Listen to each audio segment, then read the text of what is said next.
Hi. Good evening. Good evening. Wow. Okay. Oh, I'm here. Hello. Hello. Hi. Hi, everyone. Hello. Hello. Hello. Hello. Hello. Hello. Hello. Mother, hello. Call of Duty. Hi. Hi. Hi. Let's see who all is here today. Hi, Jojo. Hi, Yoru. Hi, Speedy. Hello. Hello. Hello. How's everyone tonight? I hope we're doing good. I hope we're doing fine. I hope we're having fun. We're gonna be playing a new game today. New game. I also noticed that in the game, I thought it was finished. Apparently, it's only a demo, so I don't know how long the game is actually gonna be. We shall see. I guess. No Halloween outfit? Nah, not tonight. Not tonight. I'm okay. I'm just real as hell. I just done watching the last movie of Michael Myers. Ooh, nice. How was your movie? Hope it was good. Okay, let me pull up the game. I hope that the game like actually takes a bit since it's a demo. I don't know how much of the actual game is playable, so I hope that it's a decent chunk. Whoa! No, cease game. No, I'm not ready yet. I'm not prepared yet. I must yappage with the chattage before I can begin. Oof, if we're not gonna do League. No, we're not doing League. We're not doing League. Tonight's a different game. We're not doing League. Did your mom say something? Yeah, she texted me. Or no, I called her today after work and I was talking about it and she was like, I was really confused as to what was going on. So yeah, that happened. So she was a bit confused, but we should be fine. Huh? What's up? What's up, Toli? What's up? What you about? No, after the demo? Oh, yeah, I don't know what we'll do. Maybe I'll switch to like Dead by Daylight or something. Some game that we can like play that's still like spoopy, you know? Let me check and see that my Dead by Daylight is actually like updated. It needs an update. Damn it. If only I knew of these things beforehand. But I did not. I did not know. So now Dead by Daylight needs an update. I don't even know if it'll update while I'm gaming. So maybe no Dead by Daylight. We'll have to see. We'll have to see. Please cheer me up. I'm sad because of Michael Myers. Why are you sad because of Michael Myers? What happened? Michael Myers is a fun movie. Hi, Vortex. Hello. How's everyone's day been? My day's been good. How has been your day? I hope your day's been good. Hope your day has been good. Hi, Devious. Hello. How are you? How are you tonight? I hope you're doing good. Devious, thank you so much for the follow. Thank you so much. Thank you. Did you see the last Michael Myers movie? I believe I've seen them all. If I remember correctly, I believe I've seen them all. Question? Yes. What is it? What's up? I mean, everything can be scary. That is so real. So real. Hi, Beanie. Hello. Hi, Brogan. Hi. How are you? Halloween ends too. I believe so. How's your mental health? Not the best, but we thugging it out. We're hanging out. We're chilling. I'm gonna miss you. Hi, cool. Hi. Thumbs up. That's so me for real. Yeah, that's how it be. I've been watching for 10 days and I got no streak. I don't know how the streak thing works. I'm sorry. I wish I could help you guys out with the streak thing, but I don't know how that works. I don't. I'm sorry. Beanie, thank you so much for the follow. Bella, thank you so much for the follow. Thank you. Okay, if I'm lagging a bit, that's because I'm trying to update my Dead by Daylight. I'm bored. Why are you bored, Devious? What? Why are you bored? Mom, how was your day? My day was good. I hope your day was good too. Skibbity Riz. I do have Skibbity Riz. I have Ultra Skibbity Riz. I have the skibbidiest of Skibbity Riz. Oh my fucking god. Hi, Jeff. Hi. I'm trying to update Dead by Daylight and it just dropped. It went from 3 minutes to 3 hours. That's not bueno. How cool is Emmy 1 to 10? Emmy is a 10 out of 10 cool. Hope you're having a nice day. I am having a nice day. If anything, while Dead by Daylight's updating, since it looks like it's going to take a bit, we can switch over to the gaming. The gaming. Or Burger's still here. Burger, no. Burger, go away. Go away, Burger. Bye-bye. Okay. Okay. Let me move. Meow, meow, meow, meow, meow. Meow, meow, meow, meow, meow. Okay. There I am. Hello, hello, hello, hello, hello. Okay. Okay. Okay. Not Jesus time. Gaming. Gaming. Hope you have a nice day. Hope you have a nice day. I'm bored. That's why I'm telling this to a stranger. That's so real. I just walked into a door. Don't do that. Okay, chat. You guys see the game? Ah! Is it loud? Is it too loud? I can turn it down. Turn it down, kind of. Woman vocalizing. That's a little loud. Okay, I'm turning it down. Is that better, chat? Is that better? Good, good, good, good, good, good. Mom, hi, Ghostly. Hi, hi, hi. Is this good? These good levels. I'm here. Welcome in, welcome in. Wow. Hold up, let me make sure the levels are good on TikTok. TikTok, how are levels? Hope they're good. I'll turn it down a little bit. It's too loud. I had a feeling. Here.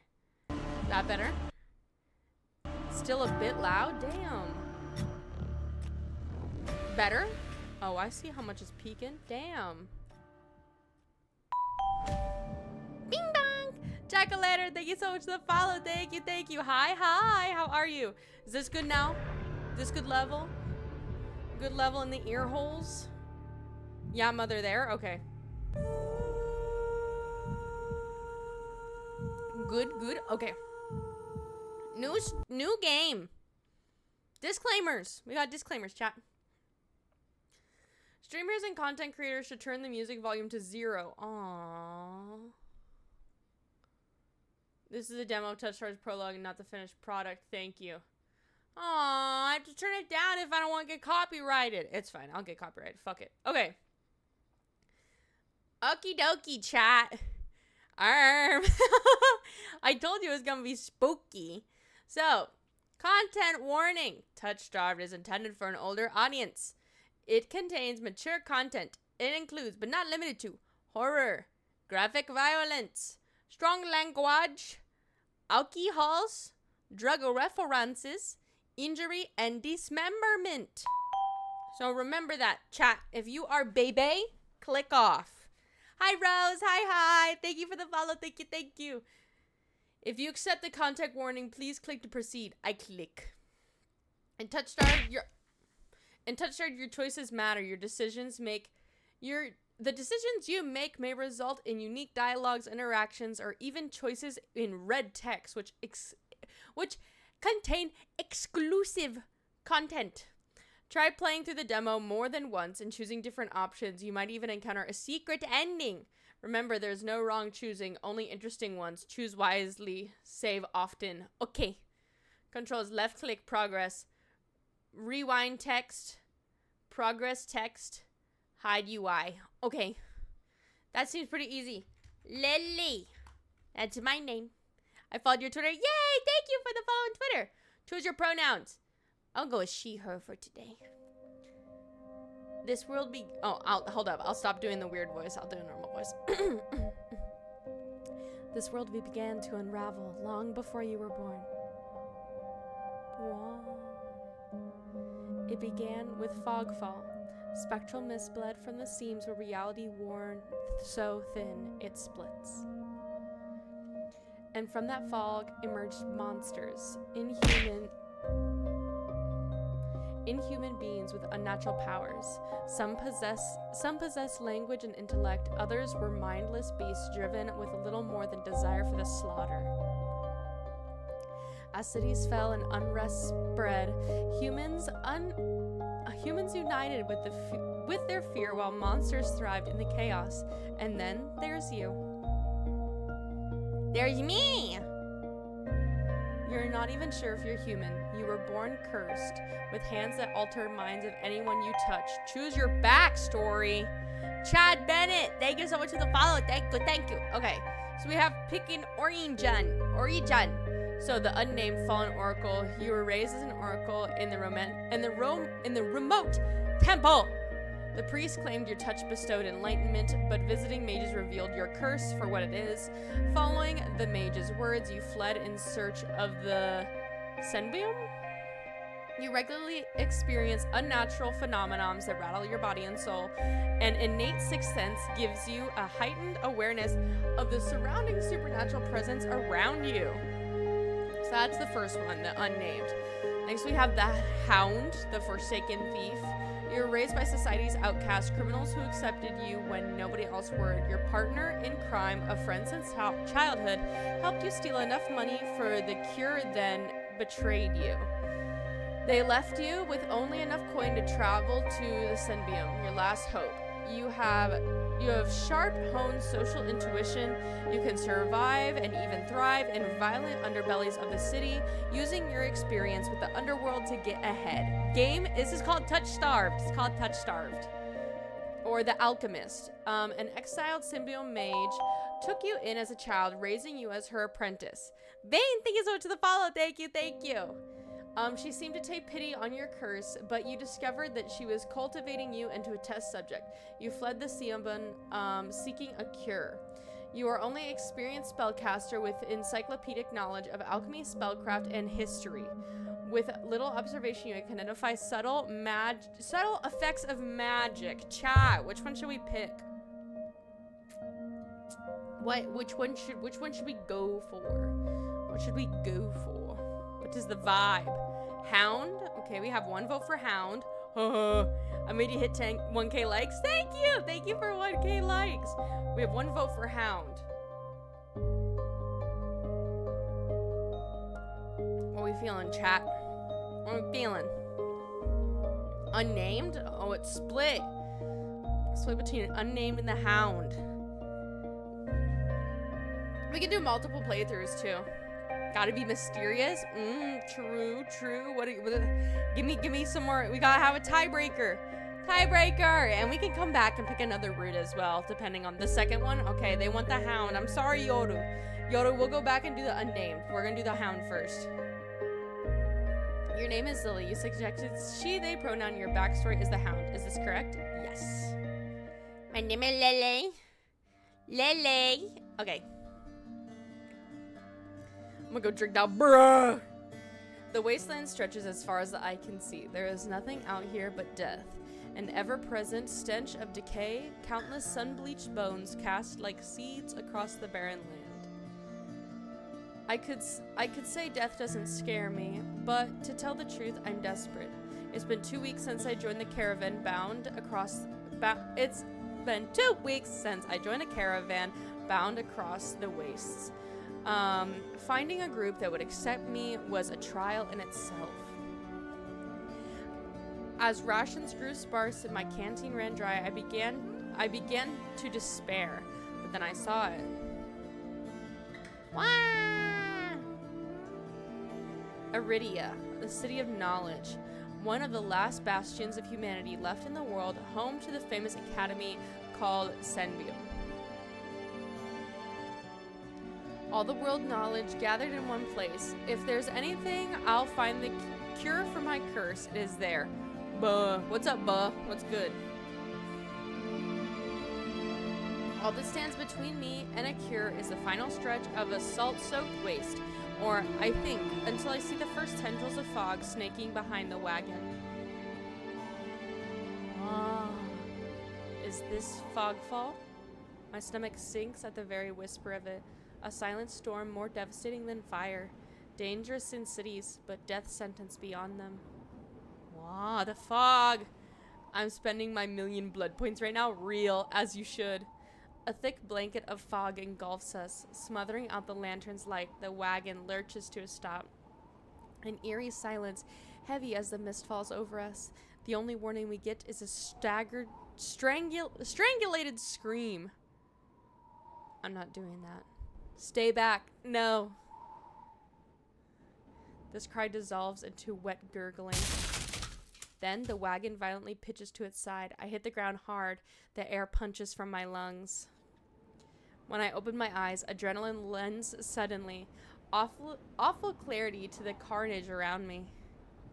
I was hoping to see blood and guts. A traitor I once shared bread with lies face down in the mud, their back reduced to long strings of torn muscles, gleaming gristle, and exposed bone. Bodies linger the wasteland.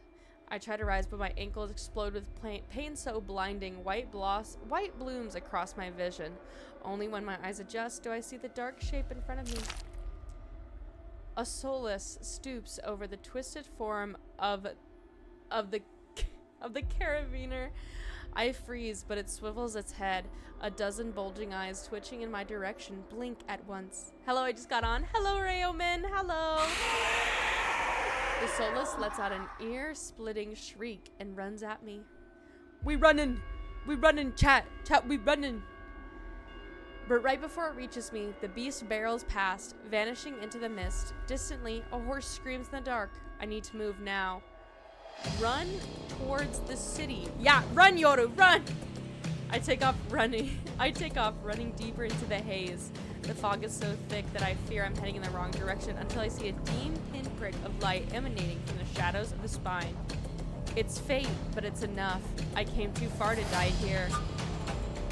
Rapid footsteps echo all around me. I turn in circles, frantically searching the opaque mist for a source. But the fog fall twists and stretches around. Suddenly, the caravan driver bursts forth from the fog. Our eyes meet too late. Whoa. He slams into me, knocking me to the ground, and slips. I can't speak, and slips in a patch of mud. The soulless falls on him as soon as he slows. It catches the driver by his throat and breaks his stomach with razor-sharp claws. No, Yoru, we can't teabag right now. We haven't done anything to kill him. We're still running. Stop teabagging. He comes apart like wet paper, spilling intestines and viscera in the steaming tide. Fighting the urge to heave, I claw frantically through the slippery muck for a handhold. Shit. My hand catches the jagged edge of a rib jutting from the water. Bandages unfurl around the gouge, torn deep into my palm. Hi, Lily. Hi, superstar. Hello, hello. The pain quickly forgotten when a hand closes around my wrist. Whoa. Can you stand? Traveler! I don't know who this is. One of the travelers from the caravan leans over to me. We need to run. Damn, my hand looked nasty. They reach for my hand and realize too late that my bandages have come undone. No, don't touch me. The sensation of their thumb brushes the back of my hand, sends shivers down my spine. All it takes is one touch. In the space of a breath, my curse takes hold. Oh, now he's psycho bananas. Their lips peel back into a deranged grin. On Discord, I saw that you did a sin confession stream, and I mistakenly thought it was going to be tonight. I was so excited until I realized a minute later. Aw, I'm sorry about that. No worries, though. No worries. Last night was fun, and you could still watch the VOD on YouTube if you'd like. He's laughing maniacally. I could do it, but it's a little too early in the night for that. No. I've seen this face countless times before. This is my curse. Madness of my own making. I did post a confession, though. I think I did see your confession. I think I did see it. Their grip on my hand tightens until the pain radiates from my knuckles. Let me go. Suddenly, clammy hands crush my throat, choking out my breath. Die! Die, die, die, die, die, die, die, die, die, die, die, die, die, die! I could voice this chat. Spit bubbles at the corners of their mouth and flecks my face. The edges of the vision darkens as my lungs scream for air. Fight them! Punch them in the mouth! My nails gouge deep into the traveler's wrist, but no matter how much blood I draw, they don't flinch. Chat, I think I die here. The more I struggle, the tighter their grip. Their grip grows. My pulse hammers in my ears, slowing with each thudding beat. This can't be happening. I'm going to die. And not because of the fog fall or the soulless, but because of my own curse. Tears sting my eyes. No, no, no, not here. Not like this. This hand drops from my neck, leaving me wheezing from air. My lungs, but fuck! I didn't listen. I didn't see that. My vision clears, the traveler's face takes shape, hovering inches from mine. Lips still split in the macrame smile. Even the blood seeps between their teeth. They give one last shuddered breath, then slump over, the claws hooked through their stomach. The soulless shoves the body aside, the glowing eyes studded its leathery skin, thin as though grinning. Well, chat, I think I might die. Yup. There's a flash of claw, red spills from my vision. I thought there'd be pain as I sink into the murky water. All I feel is the grit of silt filling my mouth and the icy embrace of shallow water. Distantly, I notice an arm resting about the outcrop of reeds, mine, neatly severed at the elbow. It should have taken both arms. Without them, maybe I could have survived. Maybe I could have had a home. Instead, I'll die cold, alone, face down in the desolate wasteland. A fitting end for a monastery like me. Damn! We didn't even make it far at all in that, chat! If this is death, it's not as bad as I feared. The cold is gone, and the choking stench of bog water. I could drift forever, cocooned in the oblivion, until all thought and sensation vanished. No curse, no one howling at me into madness and terror, nothing at all. The thought has a terrible appeal to it. But the next moment, I take a reflective breath, air pours into my lungs, and out again in a ragged gasp. Feeling comes flooding back. Warm cloth on my bare skin, a firm surface beneath me, a strange tang of sulfur in the air. Do not be afraid. Is this an angle? An angle! I twist my head towards the voice. Tears flood my bleary vision as the bright glow of a lamplight. Try not to move. The voice is calm, steady, and commanding. But more importantly, it's a stranger's voice. One that cuts through my mental fog. I have no idea who it is. I'm completely at their mercy. Wow. Stay away from me. My words come out more than a creaky whisper. I clamp my mouth shut, hating how weak and helpless I sound. No. He said no, I don't believe in that. I don't believe in consent. No? Who the hell is this? I'ma lie back down. I sat. I let myself slump back against a thin pillow, wincing when the motion jolts my head. Ah, a cooperative patient. Thank you. The words swim in one ear and out the other without much comprehension. I pull the sheets up higher, wiping my eyes until my vision clears. A man! A stranger towers over my prone form. Not the prone form. Warm light reflects off his pristine medical coat. I wouldn't call that pristine. The dog kind of has an open titty going on right now. I instinctively shrink back, and that's when I notice I'm completely naked except for a thin linen sheet. Brother. Naked, laying on a low cot with a pair of sharp golden eyes watching my every move. The man gaze flickers to my exposed, unbandaged hands. Hi, Mom, I'm not okay. I'm going to do something. I don't know if I can take it anymore. I really need help. Please go talk to an adult or parent. Please. Please do that.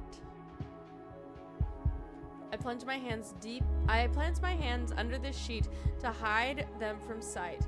Though it's too late, he must have noticed what they look like. Strange, cursed, inhuman. I brace myself for his inevitable succumsion and disgust, but his expression doesn't even flicker from that of a courteous smile. He just watches in placid silence as I struggle to make sense of my surroundings. Where am I? Who are you? Be calm. You are safe here. Whoever this is, he clearly has no idea who or what I am. I've never been safe anywhere, with anyone. The only person I've ever trusted betrayed me for a fat purse of coin. I scowl, pulling the sheet protectively around myself. Where are my clothes? The man's golden eyes narrowed slightly. A sharp sigh rustles the papers in his hands. I see you are not to be disillusioned. Your clothes were torn to shreds when I found you, but I procured replacements. Swag. With a soft creak, he stands from his chair, giving me a better view of my surroundings. I seem to be in some sort of medical clinic. Bottles of silvery alchemy concoctions line the counters in neat rows. The air makes my nose twitch, a faint whiff of smoke and something distinctly metallic that I can't quite place. The doctor produces a large, dense bundle of cloth, which he sets at the foot of my cot. He's easily at a head taller than most, and I have to crane my neck to look up at him. Thank you. I should be polite if I can, especially since I don't know who this is, what he could do, or what he wants with me. Thank you. Ooh, he got long hair. Damn. You're welcome. I will leave you to get dressed. With a curt nod, he leaves through the narrow door. Hi, Emmy. Hi, with the little blinkies. Hello. I hear a soft click of the lock turn behind him. I count to 3 with a sudden silence. When I don't hear any more footsteps, I reach for the bundle of clothes. An itch on my elbow stops me short. I reach down absently to rub it, and then freeze when my finger meets a neat line of stitches. I know what I saw. That beast took my arm clean off. And yet, my arm shows no signs of injury apart from a black stitches poking through my skin. I gingerly flex my fingers, feeling my heart race at the sensation. This is impossible. I should be dead, or at the very least, gasping at my last breaths. Fictional men. Yes, exactly. There are lots of fictional men in this. But hi, love. I hope work is going good. I hope it's ending well.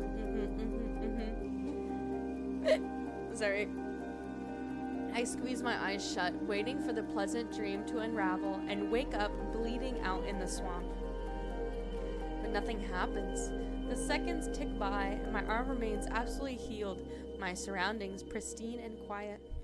I've been good, just been busy at work today. You're good! You're good! You are all good, Pookie. No worries at all. In numb disbelief, I reach for the replacement clothes and begin stiffly putting them on. They're thicker and warmer than mine were, a black woolen cloak to go with them, but there's one thing still missing, my bandages. The golden-eyed man didn't leave me with any, even though I knew he saw my hands. I slide off the bed and take a few unsteady steps towards one of the drawers. If this is indeed a doctor's clinic, there must be bandages somewhere. I start opening drawers at random, of course, and when the door swings open once more. That reminds me, I picked up a shift tomorrow since our new guy quit again. Damn! I'm sorry, that sucks. I hate when that happens. Are you looking for something? I whirl around, clutching a thick roll of clean bandages. I try to step back from him, but my legs bump against the edge of the cot. Your caution is understandable. Though, if I meant you any harm, you would know. That doesn't make me feel better in the slightest, but he makes no move towards me, so I quickly wind the bandages around my hands. The glowing scars and molted skin disappear under a layer of clean, white cotton. Bye-bye, gotta go to bed. Have a good night. Cool, have a good night. Hello, hi, Lil Neo. Hi. But I'm working an event. The weather is stated to be gorgeous for it. Oh, I'm so excited! Might I ask why you need additional bandages? I clench my jaw. I knew it would only be a matter of time before he asked about my hands. Though the way he does it is strangely roundabout. Pikachu is watching this live with me. Yay! I'm so excited that Pikachu's watching. Let's say nothing. There's nothing to answer I could give without raising unwelcoming suspicion, so I just shake my head and finish trying to bandage in silence. I can only help you if you tell me what ails you. Mommy, I'm back. Welcome back, Arthur Morgan. Hi. I miss you too. How are you? An involuntary snort of laughter escapes me. Where would I even begin? Would he believe me if I told him? No. Best to keep my curse to myself for now. Learn more about him first. Who are you? You may call me Karis. I've still got more to do at work, but I'm gonna be lurking for a bit. I shall be back. Okay, love. I'll see you in a bit. I know your shift ends soon, so you're good. May I get a kiss? Yeah, sure. You can only get one. Mwah, there you go. And where exactly am I? Aridia, which I assume is your caravan's destination. I can think of nowhere else a group of travelers to go. Aridia. So I made it to the city of knowledge after all. I could feel so relieved, but all I manage is a vague sense of increasing unease. How did I end up here?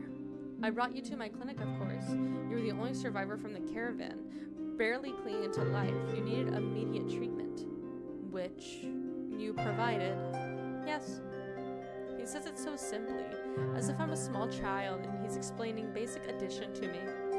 I frown and flex the fingers of my recently healed arm. Aside from being a bit stiff, it feels fine, thoroughly attached to me. You're saying that you stitched my arm back on? Pardon? A Solus attacked the caravan. It ripped everyone to shreds. It tore my arm clean off. But when I woke up here, I trail off, bewildered. I've never heard of any magic that could heal a mortal wound like this. What kind of person could do such a thing? The doctor, Kuris, pinches the bridge of his nose. He sits back down in the chair, quiet for a long time. I do not know where you came from, but Irida is a city of knowledge and deadly secrets alike. Information is power, and most unwise to give or receive it freely. Since you have refused to divulge your secrets, I will not divulge mine. I do not even know your name. You are new to Iridia, so I will overlook the specific breach of etiquette. However, you should not expect others to extend the same courtesy. Do you understand? He looks pointedly at the freshly bandaged hands. Loath though I am to admit it, he has a point. He also a complete stranger to him, and he's telling me the truth. He saved my life.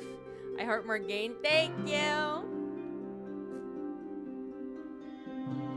I take a deep breath. I take a deep, steadying breath. This time, when I speak, I sound a bit more like myself. Lily. My name is Lily. It's a pleasure to meet you, Lily. There's a little more warmth in his smile, his polite demeanor back in an instant. Look at him smiling. Look at him smiling. Thank you for saving me. I chance a smile in return, even if he won't explain how he did the impossible. There's no doubt in my mind that I'd be dead if not for Karis. Think nothing of it. I'm not sure if he's being excessively courteous, but his words only raise more urgent questions. Hey mom, I think I'm getting better. Yeah, definitely, yeah, just watch some videos. Gotta go, mom, I'm sick. Oh, have a good night, Call of Duty. Have a good rest of your day or night. Have a good rest of your day or night. But I have to ask, why did you save me? You don't know me. The question seemed... I would say he looks startled. The question seems to startle Kuris. I would hardly leave you to die in the ways.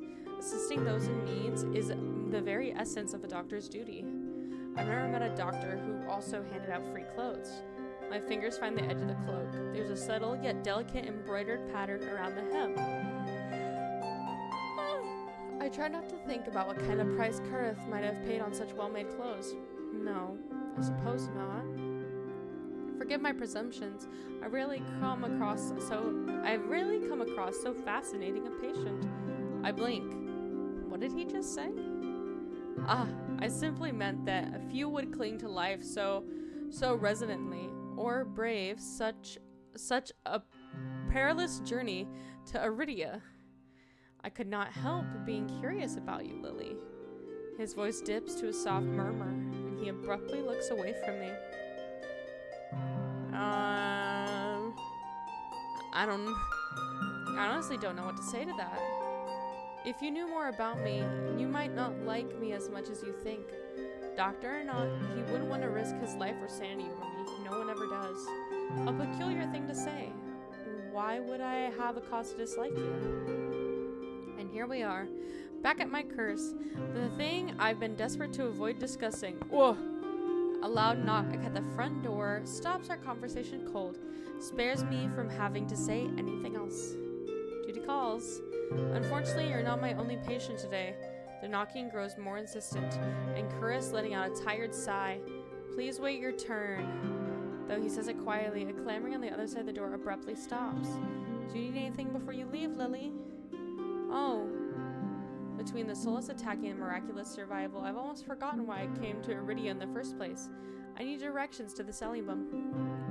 The selling bum? The look on his face is downright chilling. He pauses, choosing his words with cold deliberation when he speaks again. Whatever you seek, it is very unlikely you'll find it there. The selling bum's gates have been open for precious few visitors. Even if they did, you would not like what you found inside. My heart sinks. Is he saying that I came all the way for nothing? Risked my life and limb for nothing? No, that can't be. I've only just arrived, and Iridia is the largest city still standing. There has to be a cure for me here. If not in the Seniabum, where would you suggest? Do you know anyone else in Iridia? I shake my head, and I suggest a local guide. Head to the Wet Wick and ask for Leander. Excuse me, the wet what? The Wet Wick. He sounded deeply unamused. Follow the posting advertised Lender's Bloodhounds. They are difficult to miss. When you meet Leander, tell him I sent you. That isn't much to go on. But Curris points towards the clinic's back door. You'll be safe as long as you do not draw attention to yourself. That's easier said than done. I've always been a magnet for the worst sort of attention. If you require my assistance, you may return whenever you wish. Though he's smiling, there's a note of finality in his voice. Resigned to my dismissal, I slip out the back door. I find myself standing on a narrow, rather gloomy alley. I pull the new cloak up over my nose, stepping over the contents of chamber pots that have been emptied into the streets. Something weighs heavily inside one of the coat's pockets, my coin purse. Everything's still inside, every last coin that I'd scrapped together for my journey to Iridia. It doesn't even look like it was open. There were so few coins to begin with, it probably wasn't worth stealing. I glanced back at the clinic's closed doors. Curris didn't take any type of payment. He didn't even ask for a future favor. But he also said that in Iridia, secrets are powers. Does he expect me to give up mine at some point? That's not exactly a comforting thought. Still, no matter why he did it, Curris gave me a second chance and a lead on where I might find help. I can't read, chat. I'd better get going. Before he changes his mind, I squeeze out the alley into the crowded main street. The line outside Curse's clinic stretches down the road already. Two thin-petaled queues along weathered elders. If all place is in desperate need of a free clinic, it's this one. The cobblestone is treacherously rough under my feet, deep grooves worn between them by regular floods and decades of hard use. I knew Iridia was a river city, but I didn't expect it to look so eroded. The buildings are tired and dilapidated, all crammed together in narrow streets. A child darts by, clutching some greasy wrapped in paper. The smell of fried food drifts over me. My stomach gives a faint gurgle. This morning's catch, fried up, hot and fresh. Not too many eyeballs today. That sounds disgusting, but I'm starving. So I duck my head into the stall's grubby awning. A large fish leers up at me, its three bulging eyes still visible through the thick layer of crispy batter. The vendor gives me a gap-toothed grin. What's the cheapest thing you got? The vendor points to the metal bucket that looks like long strips of savory fried dough. Fresh long lads, 3 copper apiece. Don't burn your mouth. I take the coins out, counting them gingerly. At this rate, I might not even be able to afford dinner. Reluctantly, I drop the payment on the counter and take my meal. Yummy! 2 streets later, I pass under the wrought iron archway of an adorned and dangling garnets of red and pink lilies. The building and the quarters are dizzying riot of colors, painted the walls and tinted glass everywhere I look. Sheer red and pink curtains flutter in the open doorway. Musical voices call out invitingly. Intense mingles with the pungent scent of flowers, barely covered in salt and musk of warm bodies. This must be Iridia's entertainment district. I'm polishing off my food and dusting the crumbs from my hands when I spot a poster. It features a silhouette of a smiling man wearing a single dagger-like earring with the word Bloodhounds printed above his head. The motto, as above, so below, circles the artwork. If Leander is the leader of the Bloodhounds, then the face printed on the picture is likely him. I follow the line of identical posters around the corner and nearly hit my head on a precarious dangling wood sign. Looking up, faded orange letters read, "The Wet Wick." The facade of the building looks like it's seen better days, but I hear faint music and laughter come from inside. In we go, baby! Inside the bar is a far cry from an abandoned exterior. It's not even midday, yet most of the tables and booths are occupied by the loose assembly of people in matching green cloaks. Just did a win on Dead by Daylight? Hell yeah, I'm so proud! There's a lot you can tell about the city by its dives. This one seems ordinary enough, even if the uniforms are normal.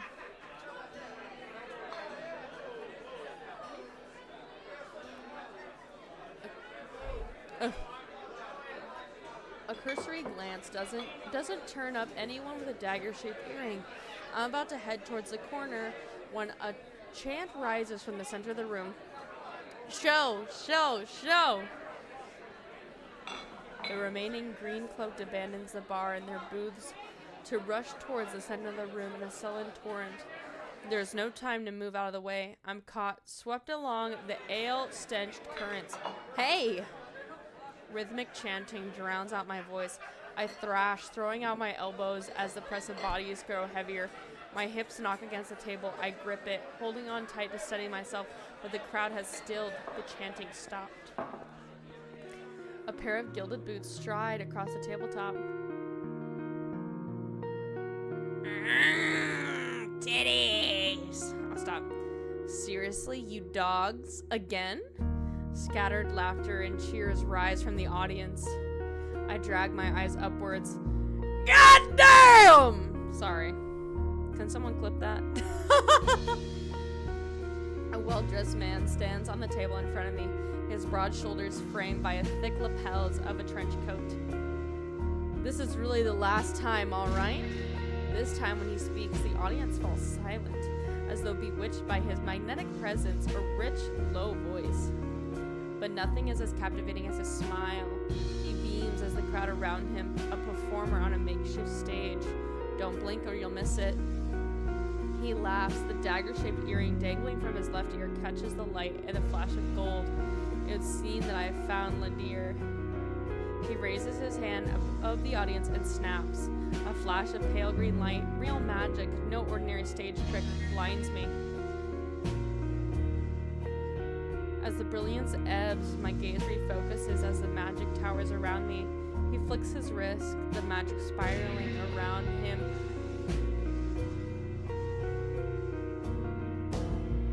I don't know that word. I tried to clip beyond over work though. You're all good. Thank you for trying.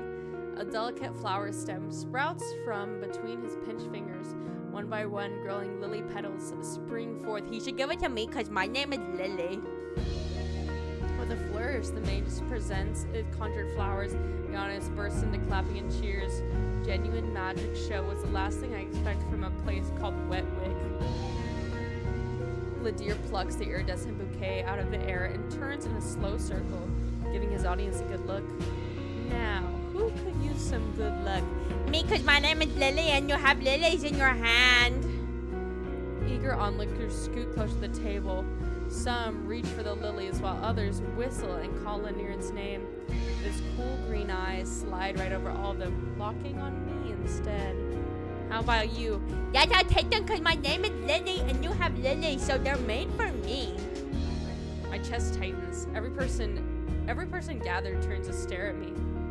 Take the flowers, they're mine. I reach out, all too aware of the way my fingers tremble as I carefully take the flowers from him. There's no weight to them, only a faint warmth that radiates from the stems.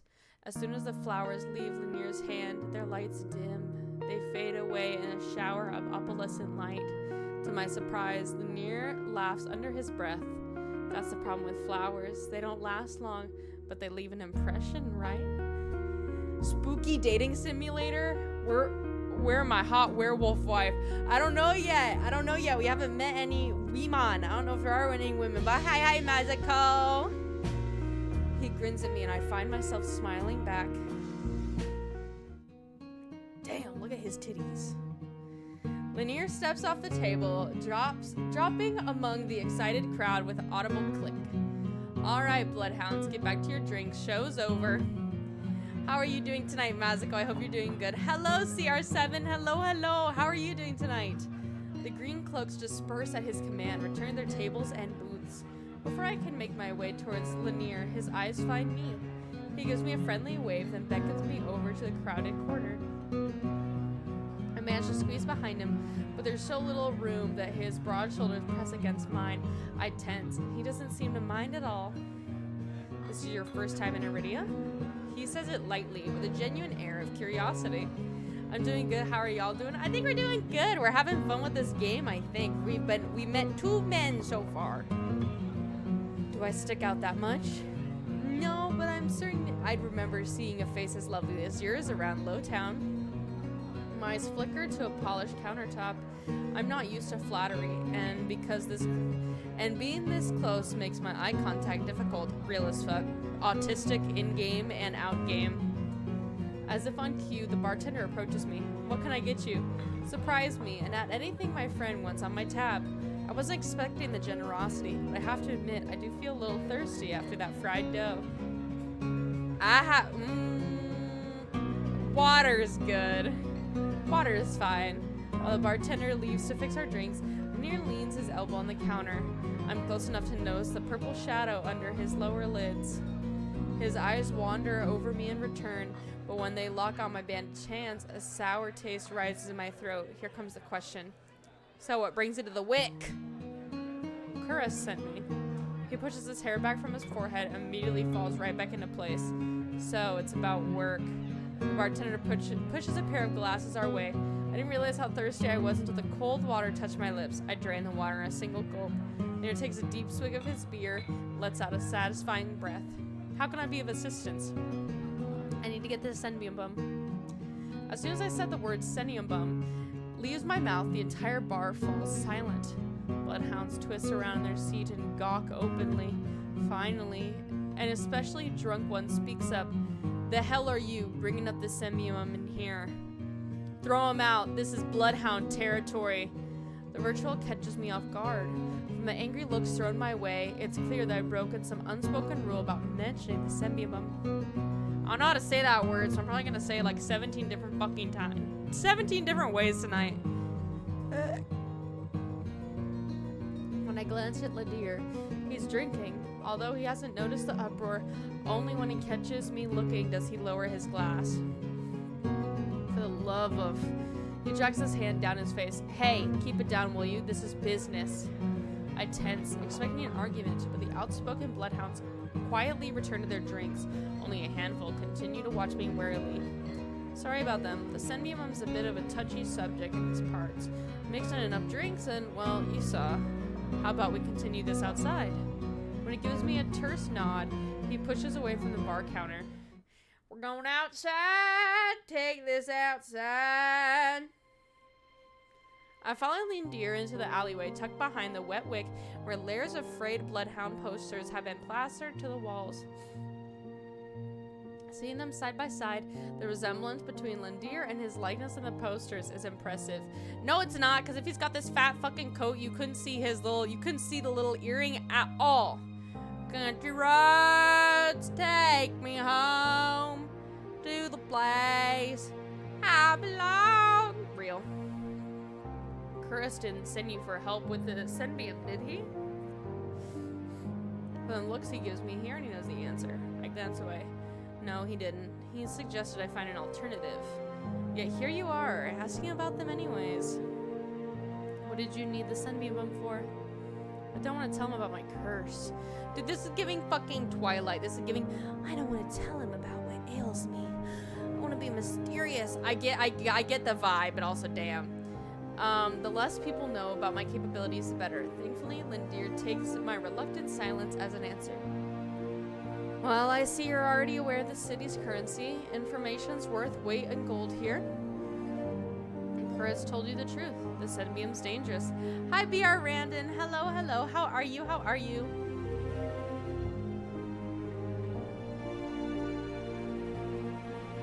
Hope you're doing well. Get on their bad side and they'll imprison you if you're lucky. Or torture you if you're not. Yoru, what is happening? The Sennium-Bum's supposed to be the place of learning and sanctuary. The Sennium-Bum has always been heralded, the last bastion of human knowledge, a shining beacon of hope in the world steeped in nightmares. I'm good, what about you? I'm good, I'm glad you're here. What did I miss? Me being horny over men? That's what you missed. If any place held answers, it was the Sennium-Bum. That's why I came here. That's what they want you to think. The thing is, things that seem too good to be true are often just that. What game is that? This is called Touchstarved. What's up, Mom? What's up, Captain Jerry? What's up? What's up? Such a simple statement, and yet it leaves me reeling. If it's true, if I stalked everything on a lie, then what now? Doing fine. I'm glad, and I'm glad you're here. Lindir clears his throat. But, as I always say, there's a solution to every problem, and alternatives to every solution. He claps his hands and turns to me with a brilliant smile. That's why Curris pointed you to the Bloodhounds. Let us help you. Whether it's hunting Soulless, finding people, or recovering stolen valuables, we can do it all, and free of charge. I'm shaking my head before he even finishes his practice speech. My patience is wearing dangerously thin. Listen, I appreciate the offer, but my problem can't be solved by a group of good Samaritans. To my chagrin, Lender nods slowly. Then your problem must be fairly serious. If the Senbium is your first choice, you're searching for a magical solution, aren't you? Welcome back, Poochie Bear. Welcome back, welcome back. When his eyes widen, he nods along, as though he suspected all along. I'd be happy to help you out. That is, if you'll tell me what ails you. Lindir might not work for the Senbium, but he is a mage, a powerful one that demonstrates that if the demonstration earlier is any indication, didn't she say that beforehand he was doing like some basic magic? Girl. I'm still silent, plagued by indecision. I don't know if I can trust him, but it's not like I have any alternatives. Hi, Mommy. Hi, Poochie Bear. Hello. I hate to admit it, but this could be my only path forward. My confessions come in a pained whisper. I'm cursed. Cursed? Oh no, I'm very curious. What kind of curse? Something ancestral or more recent? He looked me up and down, taking my face, eyes, and finally my hands. It's your hands, isn't it? I'm eating macaroni. Ooh, macaroni sounds fire. I'm in a very changing mood today. 1 minute I'm tired, 1 minute I'm beaming, and then I'm just gaming. That's so real. That's so real. I wait until I'm certain my voice will remain steady before answering. My touch is dangerous. It changes people, hurts them. Before I'm finished, Lindir begins taking his gloves off. He tugs his left hand free and flexes his finger. Let's see it. He offers me his hands. A prismatic flash of magic ripples across his palm. I'm already shrinking backwards. I can't. I don't care how confident Lindir is. I can't bring myself to hurt him. To see his face twist into a mask of madness. Believe me, this isn't an ordinary curse. What are you reading? I'm reading the text on screen. I'm reading the game. I'll be fine. Perhaps where you came from, your affliction was strange and one of a kind. But spend years in the city and you'll see thousands of curses, thrice as many curses. Do you really think the curse would send you here if I couldn't handle it? How should I know? I only met him today. I'm as good as any mage in the Centibium. Better, even. If they can help, so can I. You don't know what you're asking me.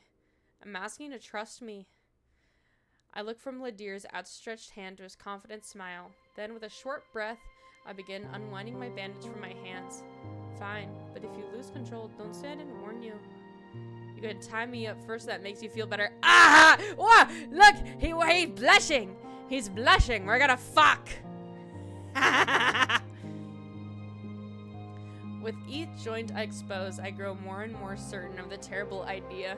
Dude, he's so fine. Ready when you are. If he's bothered by the way my hand looks, he doesn't show it. My fingers hover shakily over his palm. 3, 2, 1. Touch him! Oh, I forgot to save. Uh-oh. I touch his palm once, as quickly as possible. It barely moves. It's barely more than a brush, but that's all it ever takes. When I look at his face, expecting to see the worst, Lindir only grins. See? I'm playing GTA Online? Ooh, that sounds fun. That sounds fun. Yeah, I'm gonna leave. Goodbye. Good night, Jojo. Have a good night. It can't be. This time, when I reach out to touch Lindir's palm again, he catches my wrist before I can pull away. I told you, there's really nothing to worry about. He trails off when my thumb brushes the soft skin of his inner wrist. I slit Lindir's face for traces of madness, but his eyes remain clear, soft green. Color rinses in his cheeks, and he remains still expectant from the subtle bobbing of his throat. I change my PFP. Oh, nice, nice! Neither of us speak as I trace the contours of Lindir's palm, lost in the awareness I wasn't prepared for. I've been with other people, kissed them, been embraced by them, and more, but not like this. My fingers, long deprived by years of bandaging, pick up a single detail, the grooves of his palm, the smooth shell of his nails, the pulse of his heart. For as long as I've lived, I've never been able to hold someone's hand, not without dire consequences. I never realized what I was missing until this moment. While Lindir's pulse is steady, mine is hammering as fear gives way to excitement. Keep touching him. My hand glides over Lindir's wrist, up his forearm where smooth skin abruptly gives way to the raised scar by the edge of his sleeve. It matches the one that runs from his collar to cheekbone. Should this be the same wound? I glance at Lindir's face. His lips part as he considers his words before speaking. Am I the first person you've been able to touch like this? My hand goes still on his arm. So far. I'll admit, your touch does make it feel somewhat different to stay level-headed, but not due to your power. He takes my hand, his soft green eyes flick to mine before he turns to inspect the gold fixtures crisscrossing my knuckles. Look, we match. He points at the gold pin on his coat collar, and I give him a small smile. Yeah, that's exactly what I'm feeling right now, Yoru. I draw my hand back and take a steadying breath. My head feels as though it's been stuffed with cotton. Habit alone guides me through the motions, rewrapping my hands, although my fingers tremble too much for the bandages to lie flat. I can't believe that worked. May I ask your name? I'm Lily. You were right to hide this from me, Lily. That curse of yours, it's unlike anything I've dealt with. I can tell you're discreet, but you'd best not go showing that off to anyone else. I didn't plan on it. Are you staying in Lowtown? I paused. Room and board is something I hadn't yet considered. I don't know. Let's get you properly settled then. Spend the night with me, Poppy. The Wet Wick is noticeably quieter. Without their leader, most of the bloodhounds have dispersed, or in few cases, fallen asleep beside the drinks. Got any rooms left? Or did my lot grab them all to sleep in? The bartender, who I now realize doubles as an innkeeper, slides a key onto the counter. You know I always keep the corner room open for your escapades. The near laugh sounds slightly strained. And I always appreciate you, but you're mistaken. This is just one of my friends, Lily. Damn, he fucking for real, we're saving. Save real quick. Sure, sure. Stay as long as you'd like. You two have fun. Escapades, huh? The deer clears his throat, then holds the key out to me. But I hesitate. My coin purse barely holds enough of a day's worth of meals, let alone a room. How much do I owe you? Nothing. Bloodhound rates. My treat. Since you shared your secret, food and drinks, a warm bed, anything you need. Carefully, I take the key from him. It's small, but weighs heavily in my palm. I never expected to have the warm bed in Iridia, let alone free meals. I planned to steal whenever I needed to get by, no matter how dangerous. Thank you. Go explore, Lily. You'll find many roads in Iridia, each leading to different answers, but if you need a reprieve from what haunts you, come find me. Just be careful. I nod, taking one last look at the gleaming bronze key before tucking it into my pocket of my coat for safekeeping. Lindir gives me one last final wave before I depart. Ah! I wanted to fuck. Okay, I'll save because there wasn't anything going on there, so we'll save there. The air cleans sodden and heavy with the morning crowd and sunless streets. I didn't finish reading that. Even the peddlers are long gone. Only a pair of crows remain quibbling over the stale crust in the gutters. I feel a ridiculous pang of envy. At least they've got a reason to fight. I never felt so lost. Chris and Lindir both made it clear that the Sembium cannot be trusted, but I've come so far, endured so much.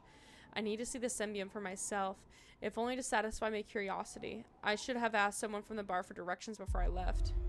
Whoa. I'm about to turn back when a shadow passes over me. A cloud, I think, until a puff of hot breath tickles the back of my neck. The shadow runs down the street. The shadow runs down the street in rivulets. Formless dark spreads into the like ink into bolted shapes. Claws stretch. A muzzle slips open, revealing long, jagged teeth. A growl rumbles so low and deep I feel it.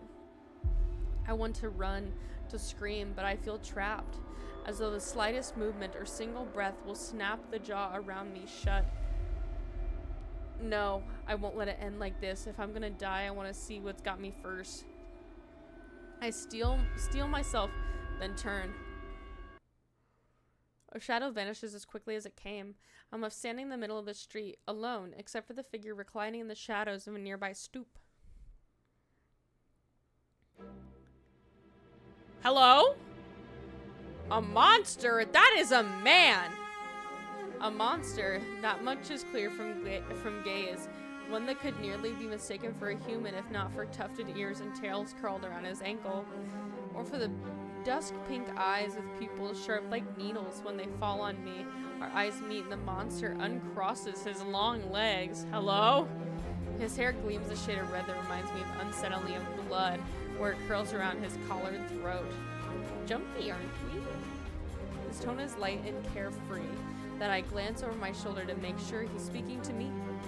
Where I look back, the stranger props his chin on his knuckles and regards me with an inscrutable little smile. Didn't you see that shadow just now? It was massive, moved like a beast. Even as I speak, I'm aware of how ridiculous I must sound. The stranger's smile doesn't falter. The only beast I've seen here are the Wicks drooling regulars, though this did catch my eye. Dude, he's got his slutty little thighs out and he's got my key. Give it back! With a flourish of his hand, my in-room key appears dangling from his finger. It turns on its chain, glittering when it catches the light. My hands fly to the cloak pocket. Sure enough, find them flat. He crooks his finger, beckoning. I've already taken 2 steps forward before some stifled instinct stops me. Something feels wrong. I'm still on the edge, thumbering with so much adrenaline that the strange old shadows flickers in the edge of my vision. I always attract the worst kinds of attention, but I can't get rattled now. I'm gonna save. Who said that's my key? He smiles wide enough to reveal pointed canines. I saw you drop it. You should really be more careful. City like this, somebody might take advantage. A bald-faced lie said without a hint of irony. I can't figure out how he picked my pockets under my nose, but I'm certain he took my key and I need it back. I approached the man, careful to keep it at an arm's length. He doesn't look dangerous, but most deadly ones never do. The stranger's chain softly clinks with a tilt of his head. His ears flick, keeping your distance. Until I figure out how you managed to rob me? Yeah, I am. You think I stole your dinky little key from all the way over here? He gives an exaggerated sigh. I'm good with my hands, but not that good. Do I really look like a common thief to you? He got me there. Real. The sheer fabric from his sleeves alone would be too expensive for most street thieves. Hell, his shoes look like they cost more than I spent traveling here. And then there's a shop behind him. No matter the city, parted pink curtains only ever mean one thing. He trying to fuck. I'm not looking to buy. I doubt I could afford your services anyway. Lucky for you, I don't charge. We're fucking saving, chat. We are fucking. This man runs the tip of his tongue over a fang. For the first time since I stepped into the shadow, I feel something other than dread. My face grows hot. I don't know if you need to hear this, but you are loved, even if a stranger, never truly alone. Thank you, Pookie. Thank you. That's not what I meant. Hey, I got a question. What's your question, Poochie? I'm flattered, really. Were sex my trade? I might make an exception for you. How about a half off for a handy? That's crazy. Or you could just hand over my key. Ask nicely, and I might even let you tug my tail. 777 plus 999? Bruh. I don't know math that good. What the fuck? Dude. Math is hard. Why would you math me? 1,776. That's what I'm gonna guess. 7 plus 1, that's 8. Just throw it here. So some spiny little street urchin can snatch it and run? He raises my key and tilts his head so I can watch it dangle back and forth. I suppose I could just claim your room for myself.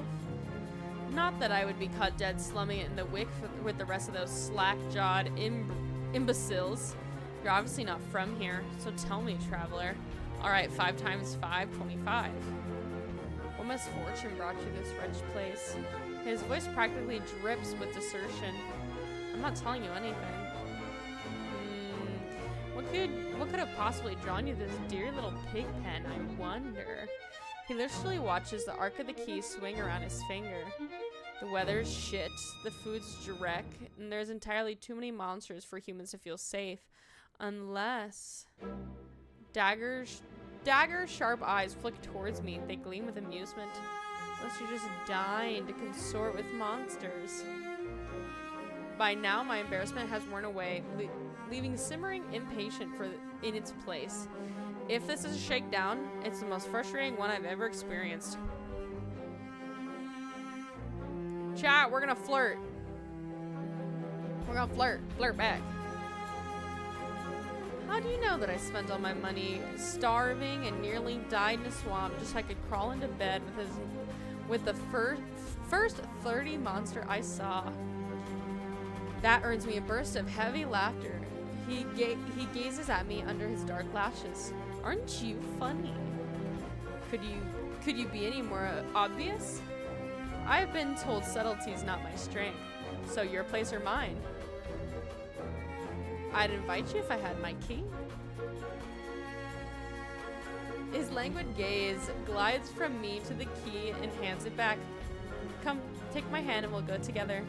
The more he flirts, the more convinced I am that there's some kind of trap. No matter how innocent monsters look, they always have tricks up their sleeves.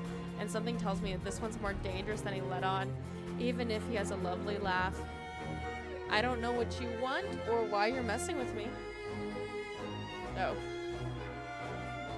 But I'm not coming any closer until I know that you aren't gonna attack or bite. I won't bite hard unless you beg me. Ah! No matter what I say, he finds a way to twist my words into innuendos. Even when I'm silent, he goes on as though we're having a conversation, not a standoff. Do you like dancing? There's a traveling troupe performing in Hightown tomorrow. Their lutist is utterly exquisite, truly a performance to die for. There's life in this dreadful place if you know where to look. You sound like you know the city well. The man's gaze flicks from me to the key dangling from his finger. Naturally, the stump was little more than a miserable little smear when I first arrived. Hightown, Lowtown. I know Iridia like the back of my hand. And what about the Cymbium? Do you know where that is? His smile vanishes. Surely you've seen it. That absurdly large tower looming over the rest. It's a little hard to miss. It must have meant that spire I noticed when I first caught sight of Iridia. The Cymbium's overrated. Forget about it. I can show you some things those stuffy boars and their limp dick towers could never dream of. What's good with you, Honda? What's up? I've already got plans. Oh, have you been pressing matters at the Cymbium? Lunch dates with librarians, tea times with the most esteemed abbesses? That's my business. What's it matter to you? I square my shoulders and amusement bleeds out from him. You're lost. The stranger, finally bored with his tedious game, extends his finger towards me. The key rests on his palm, neatly dividing skin and leather. When he makes no move, I reach for my key, but as soon as my fingers graze smooth brass, his hand springs shut around my elbow. Hey! He yanks me down and I stagger, my soul slipping on the steps. For a sick moment, I fear my bandage will unravel under his touch, but he's careful not to disturb them, even as his fingers dig into my arms. I knew I smelled blood. You reek of death on the road. And that fucking doctor. His voice, once silken, lowers to a smoky growl. The shadows around him seethe and boil as he pulls me closer. And something else. He murmurs against my throat, nose grazing my jaw. Let go. I try to twist away, but he doesn't budge. His breath trails down my neck, sending a thrill of dread through me. And just as I fear he'll bite, he takes a deep whiff instead. His wide, flat eyes gleam with naked hunger as he gazes up at me.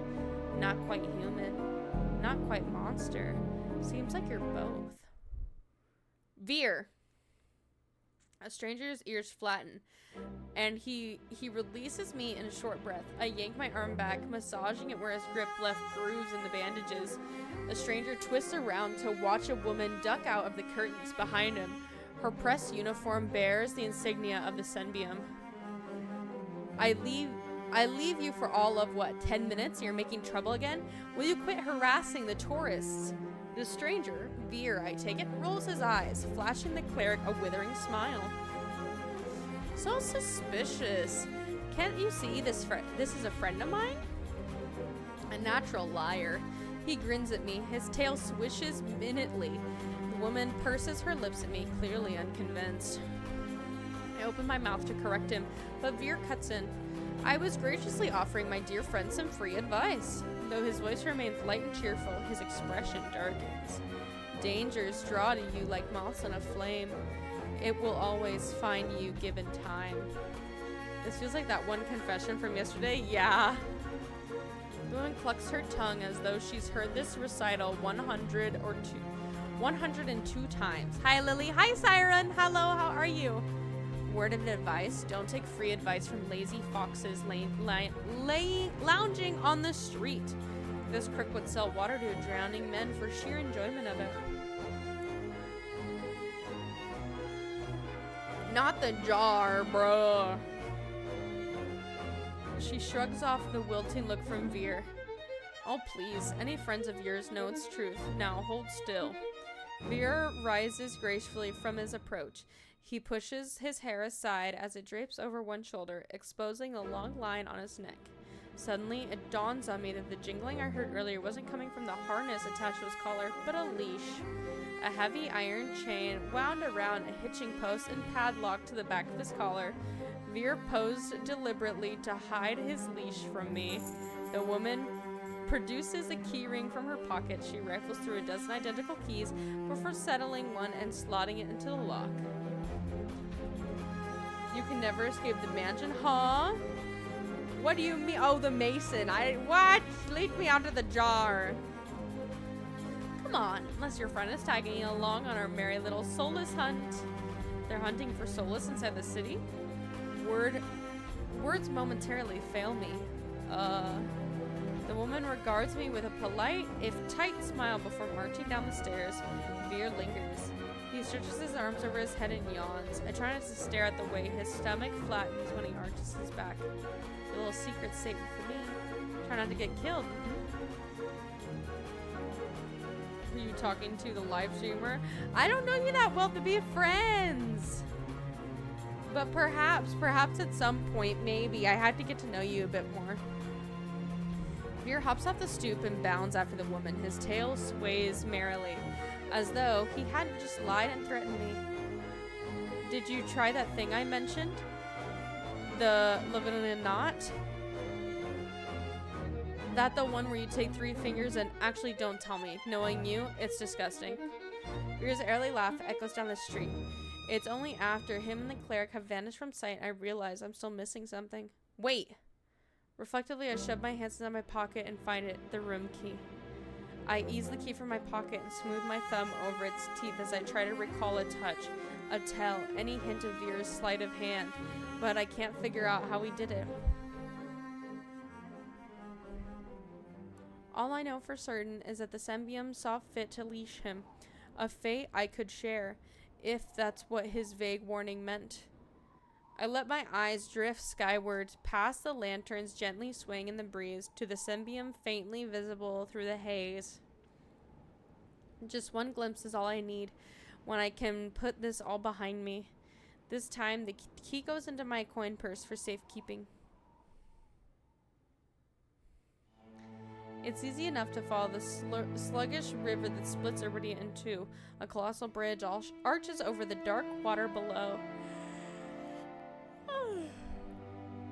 I cross as quickly as I can, climbing every uphill towards the distant tower. Hours later, legs aching, sweat beading on my forehead, I finally find what I've been searching for. The Sembium of luminous void. EP? A little bit. I think it's just all the reading and stuff, but yeah. It stands at the highest point of Iridia, surrounded by cold white walls.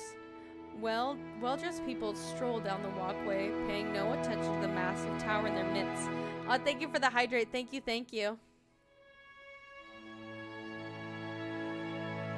I'm the only one standing before the gates. I crane my neck up and up until the top of the Sembium tower disappears into the clouds overhead. Hey, Mom, going to bed? Have a good night, Taz. Have a good night. I frown up at the gates, wondering what horrible traps they might contain. Despite their delicate beauty, there must be... Oh, and thank you for the head pat. Thank you. There must be more to them that meets the eye. Knocking seems like a terrible idea, but I don't see any other way of making my presence known. I'm going to bed. Bye, Poochie. Bye. Wah. I'm halfway up the stairs when something moves in my peripheral vision. This looks like a white-haired anime man. Chat. A shadowy figure crouches beneath one of the white walls. They reach out and tug on the vine, as if testing its strength. Oi, you there! The shadow vanishes as quickly as I spotted it. Randomizer, thank you so much for the follow. Thank you. A gaunt-faced man in crisp charcoal uniform marches up the step towards me. Another tourist. Get out of here once you're done gawking. A dismissive wave accompanies his eventually dismissive words, and he turns on his heels without even waiting for me to answer him. I look behind where I saw the intruder. Nothing. Just the leaves blowing gently in the cool breeze. Wow. I step away from the gate, hopelessness watching over me. Hello? A whisper so close I can feel the warm brush of the breath on my skin. I instantly jerk away, but there's no one behind me. Halfway down the staircase, I spot a woman swaying in the breeze. She's gaunt as a rail, her blouse moth-eaten. I'm unable to take my eyes off of her. Not because of the way she smiles a little too widely, or the way her tousled braids look unbrushed for days, but because her eyes shine a vibrant, unnatural crimson. I'm both entranced and unsettled by their subtle glow. Truck Simulator the story? Nah, this isn't. These days, you need a miracle to get in there. I'm unsure how to respond, or if I even should. After this experience I've just had, I'm not too keen on indulging with strangers in small talk. Despite my silence, she maintains her unflinching stare and smile. Lucky for you, I have miracles for free. Whatever she's selling, I'm not interested. My words came out in a tired breath. No thanks. I start down the stairs and she abruptly steps into my path. She turns her back to me. Before I react, she slips her fingers under the lacing of her collar, stripping out of her blouse in broad daylight. What are you doing? As warm fabric unveils bare skin, my panic is smothered by cold horror. A misshapen, sunken scar carves into the woman's body. Pitted, gnarled skin snakes around her shoulders, blooming from the gaping hole in the back of her neck. A shuddered breath escapes me.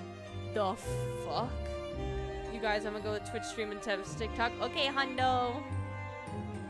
Orb deceived this woman has ate away at her from the inside out. How's she able to move? Breathe? It's impossible. She shouldn't be alive, and yet the power to cure anything can be yours. The power of the sea spring. The woman slides her hand back into her blouse and deftly laces it up. If I've caught your interest, then follow me. It's only a short walk. Without another glance, she leisurely strolls down the sunbeam stairs. Loose braids bobbing behind her, the edge of her scar peeking out from under her collar. I stand there, wordless, until I manage to regain my bearings. It's a twisted miracle, but a miracle nonetheless. This could be the stupidest decision of my life, but which choice do I have? I take a final look at the sunbeam's shut gates, and then follow her down the steps. I didn't even get a choice there! We descend from the higher streets, leaving behind their guided, Hello, Hundo! Welcome into the Twitch chat. Welcome, welcome. We descend from the higher streets, leaving behind their gilded decadence. Ah! And thank you, Hundo, for the follow! Thank you, thank you! The wet Deerluck districts feel more familiar to me. But the crimson-eyed woman takes me farther and farther still, until I am met with an all-too-familiar sight. Ruh-roh. My gut lurches as I face the open horizon. The city's outskirts are hardly recognizable in the daylight, and probably safer for it.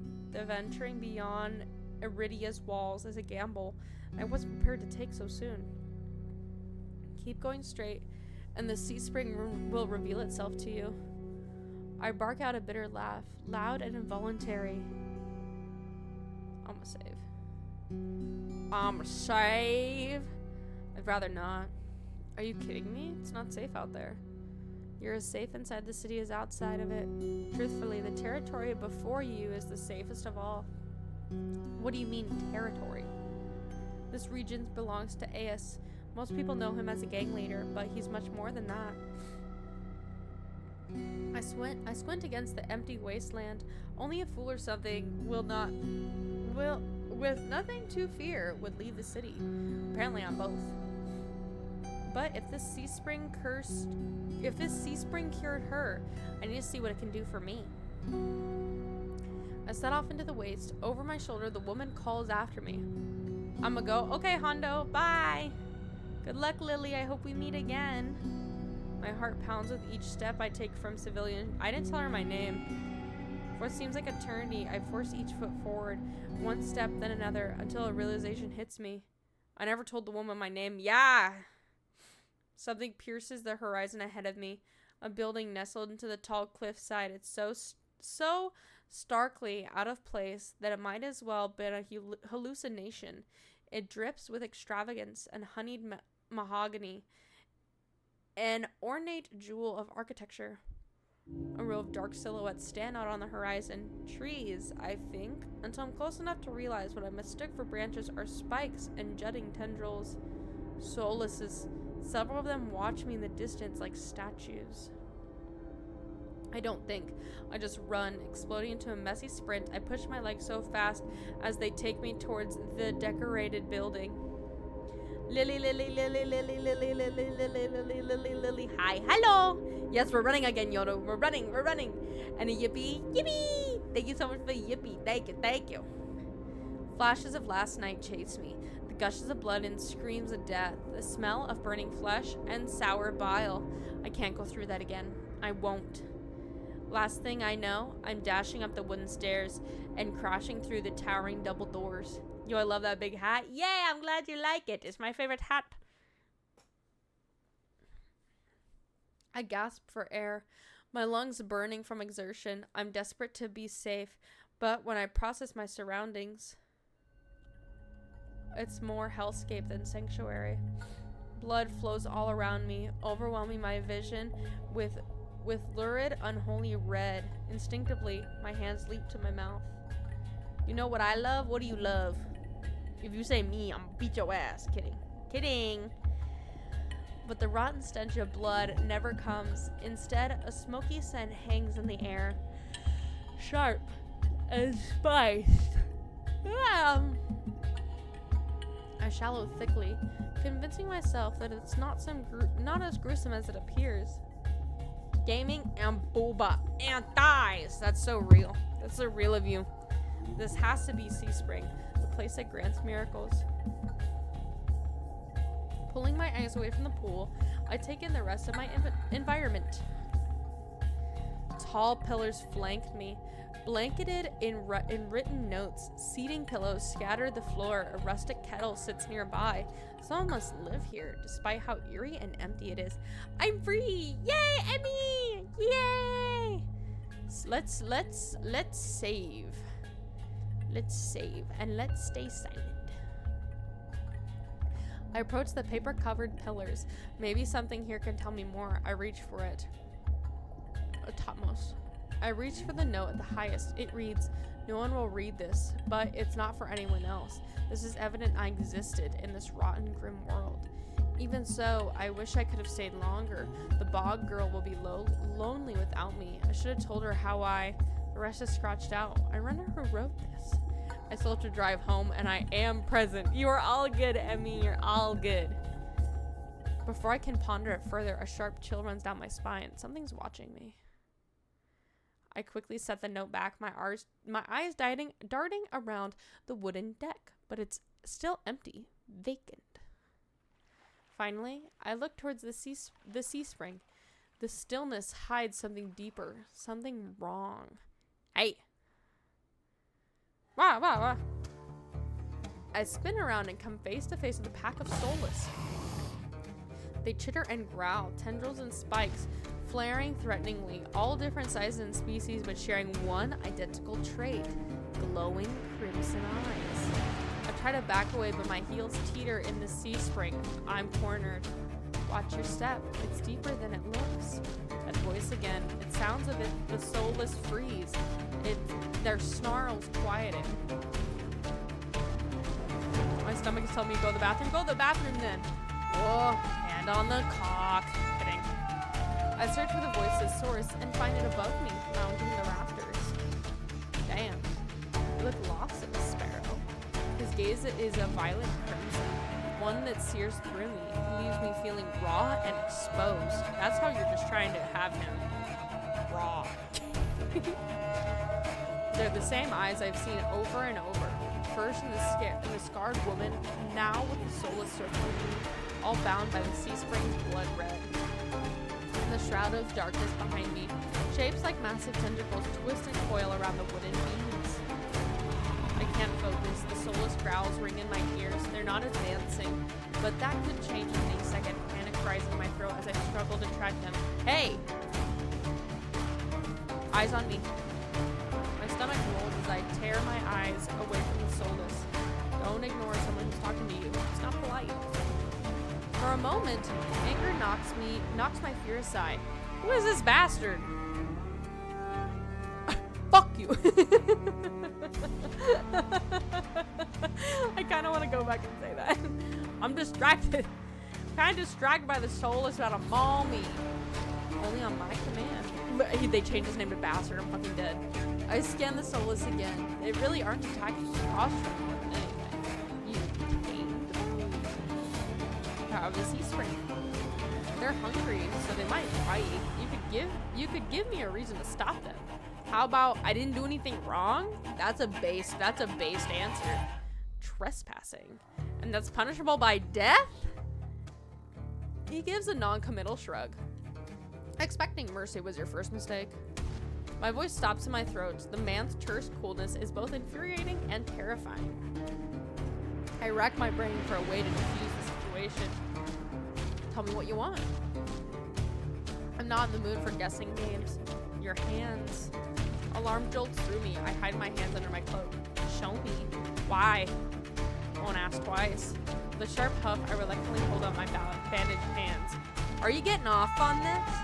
When I was a kid, they called me Juice Box. Now they call me the Drink. Huh? Unwrap them. Heat rushes to my face and fire to my tongue. I could give him a piece of my mind, but not when his soulless are the one command from ripping me to shreds. Not yet, no matter how much I will myself to move. My body is frozen in place. I stand there for a long, agonizing minute. My hands are trembling when I finally raise them. I know the skin beneath the wrapping all too well. The hideous, unnatural flesh I've grown to despise. I grip the edge of the bandages. Stop. With a weary sigh, the man slides off the beam and lands with a thud that shakes the panels underfoot. He's a monster. With imposing figures that towers over me. I couldn't tell how tall he was before, but he's big. Illuminated by lantern light, his features are stronger and sharper. Subtle clinks of metal accompany each of his footsteps. The closer he gets to me, the faster my heart hitches. What does he want? Is he gonna kill me? I step backwards and find nothing to set my foot on. I'd forgotten my back was to the sea spring. I fall right before the warm hand catches my lower back. I'm hovering above the sea spring, the scent of smoke and leather enveloping me. Blazing crimson eyes bore into me. Told you to watch your step. I'm too stunned to muster a response. Real. Look, thank you for lurking, Mac. Thank you. Like I weigh nothing, he guides me back to solid ground and steps back. Almost love getting thunder fucked by a Dodge Charger running a red light. Oh my god, dude, they're crazy. Please be safe. Please be safe. Following a subtle gesture from his finger, the soulless around us disperse and relax. The shift of the demure is abrupt. It gave me whiplash. The enormous tentacles are no longer in the rafters, though now I doubt I ever saw them at all. Either way, I exhale a breath of relief. Thanks. As focused on me as he was before, the monster pays no attention to me now. He kicks some seat pillowing out from the walkway, checks the contents of the kettle with a scowl. The sudden disregard is almost insulting. So that's it? I'm not a threat anymore? I just got home, I'm all Gucci. Yay, I'm glad you got home safe. Yay, yay, yay. I never were one. Hold up.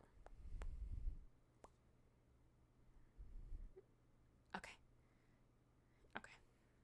Sorry, just need to fix that. Then why'd you threaten me?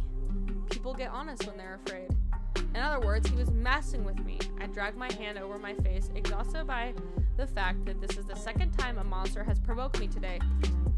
You're AS, aren't you? I heard his engine accelerating, like, before he fully passed me, which made me think he deadass was trying to hit me. Oh my god. Better not have been. Depends who's asking. One of your friends told me this was your territory. She also said you were a gang leader. But there's no one else here. I thought there'd be more people. I just picks up the kettle and walks towards the edge of the sea spring, then dumps out the contents into the endless red. Gang took a walk. His pleasant smile stretches across his face, ear to ear. Then in almost an instant, it drops, I guess the sense that I shouldn't be asking about his gang again. If I get obliterated, so be it, but if he fucked up my new Transformers poster, we would have had problems. Nar! If he would have obliterated you, I would have killed him. I would have. Something must have happened. I've learned to recognize a real leader when I see one. AS, regrettably, fits the type perfectly. He knows how to scare people. He expects submission, but is uncommon for someone so used to being empowered to be so alone. What do you need the sea spring powers for? Depends. Can it cure a curse? Probably. You mean you don't know? Nope. He shakes out the empty kettle and starts collecting stray cups, tidying up. My frustration builds. I narrow my eyes at him in questioning glare. Then he notices. He returns with an amused smirk. Are you being irritating on purpose? Listen, Sparrow. The sea spring can cure anything. Nothing's stopping you from trying it for yourself. What do I have to do? Drink. I have to drink from the sea spring? My eyes glide to the blood-like pool beside me. The idea of ingesting the strange liquid makes my gut churn. Is there a price? Always. AS taps the temple with his finger. You lose it a little bit. That's it? Might have already beat to the punch. My humor earns me an amused, fanged grin. This is a little different. When you drink from the sea spring, you forget who you are. Your mind combines with everyone who drank before. Humans, monsters, soulless. One big happy family in your head. My blood runs cold. I've heard of these before. Group minds. I thought they were more just rumors. I've heard whispers of cults performing rituals to bind the members' minds together. It's never seemed possible. But something tells me this is real, even if one thing doesn't add up. Your eyes are red too, but you obviously haven't forgotten who you are. Before I can finish my sentence, AS strides past me towards the entrance. Time's up. Let's finish this later. Wait, already? You barely told me anything. Come on a bad day. I've got somewhere to be. There are still so many questions bird on the tip of my tongue, but my frustration spills out before any of that. I was told to come here for help, but instead I get threatened and kicked out. You're joking, right? Watch your tone. I'm nice, but you don't want to ruin the host's mood.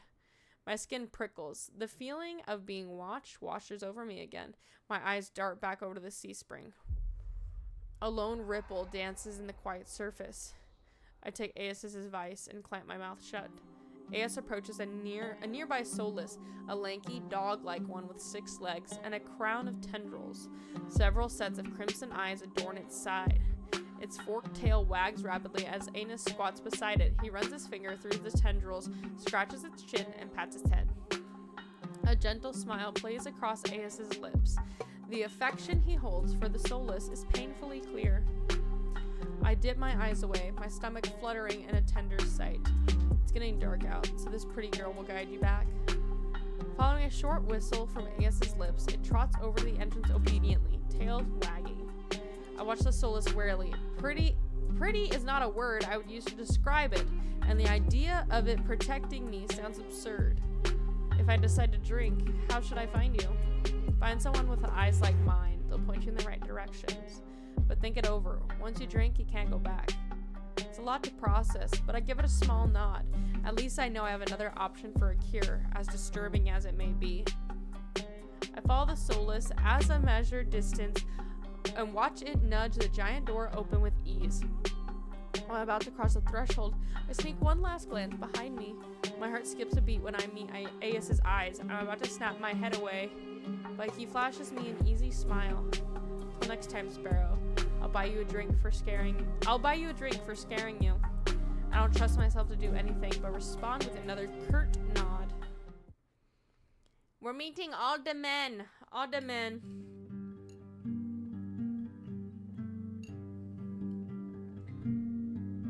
Outside, more crimson-eyed soulless scuttle about. It's hard to believe it's the same threatening pack from before. They chase each other in circles, roll around in the bog's mud. They pay no attention to me as the dog-like one escorts me away. It's an eventful trip sometimes. The soulless looks over its shoulder at me to make sure I'm still following. Dusk darkens as the sky by the time we reach the city. The soulless sits and looks at me expectantly, with familiar crimson eyes. Pet him. As nervous as I am, I gratefully glide my fingers through the soulless's tendrils and scratch beneath his chin, just like Aya's had. It pushes into my palm in response, rumbling with a sound akin to a purr. The vibrations are soothing, almost healing my fatigue. When it's satisfied, the soulless spins around and scampers back in the direction we came, vanishing into the darkness.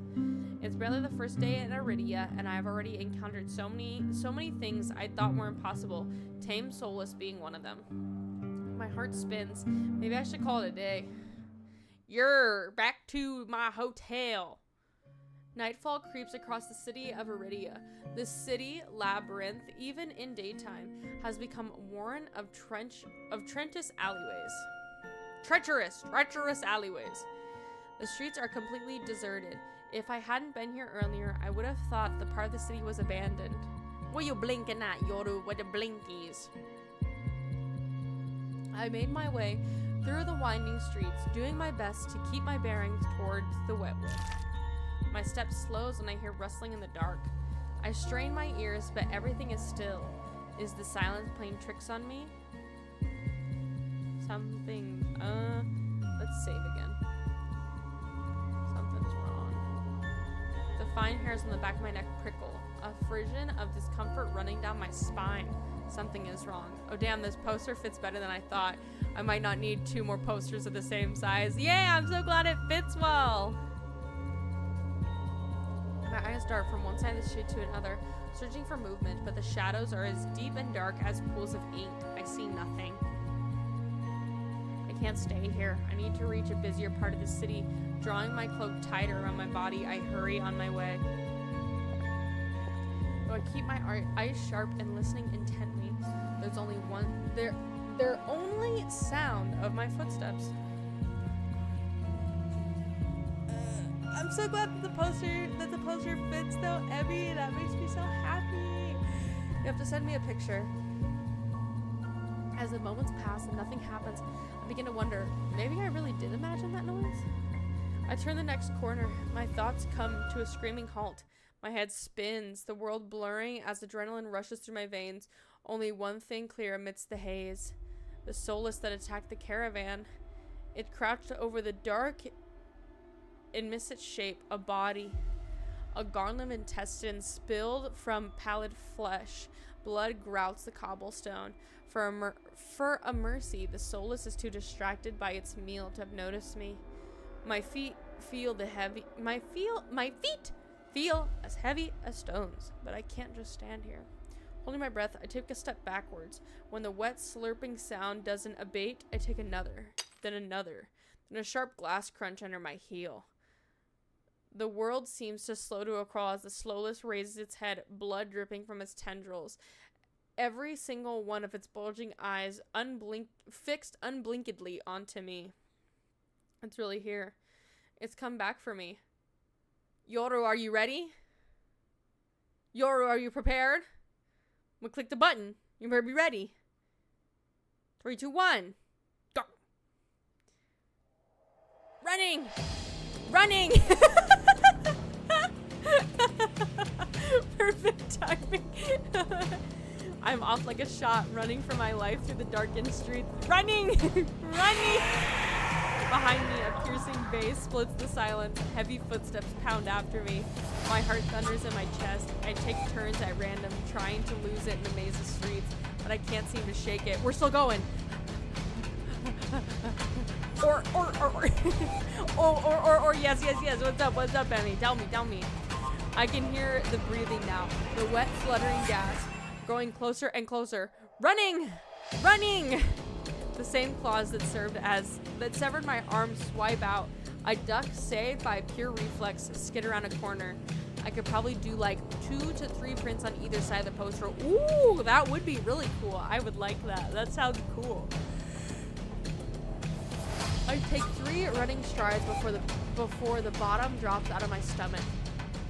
While twice as high as me bars my way, a dead end. When I turn around, the Solus looms in the entry of the alleyway. It's no longer running. It doesn't have to. As it crawls closer, my thoughts race. Some of the buildings lining the streets are lit. There are people inside. It's a long shot, but what should we do? We're stopped. We're stopped now. We're stopped now. But should we scream or try the nearest door? What should we do? What should we do? Are we screaming? Or are we opening doors? Let's see. Scream. Scream. Somebody help me! My voice rings through the shadowed streets. Silhouette passed by the window, but no one answers. In this wretched world, few people will stick their necks out to help others, to help their own flesh and blood. Never mind a stranger. The Solus, provoked by my shouting, gives a rasping hiss. It's only warning I get before it lunges at me with a flash of claws. I hurl myself to the side, but the slick cobblestone betrays me. I fall, sprawling over the rough stone. As the Solus looms over me, I scramble away from it until my back hits a wall. There's no one left to go. It descends on me for the kill. Damn, we can't run. Oh, but the impact never comes. Who the motherfuck? I wearily crack one eye open, then the other, not sure whether I should believe what I'm seeing. A hooded figure crouches in front of me, one blood-stained hand outstretched. God damn, white-haired anime man. Oh, I love white-haired anime men. Moonlight silvers the edge of their stiletto knife. Their face and hands are splattered with blood and soulless. My eyes dart past the unexpected rescuer to the misshapen form behind them. The soulless's many eyes, once restless and vibrant, now look dull and waxy. A red pool spreads slowly from under its body. Numb with shock, I can't help but stare. It's dead. After all the people it's killed, after nearly killing me twice, I can hardly believe it. Well, I gingerly take the offered hand. The stranger's gaze dips into my bandages. Pale lips part on the brink of a question, then close again. With strength bellying their slight frame, they pull me onto their feet. As soon as I'm on my own 2 feet again, they pull away from me and start wiping the blood from their face and hands. Stay there.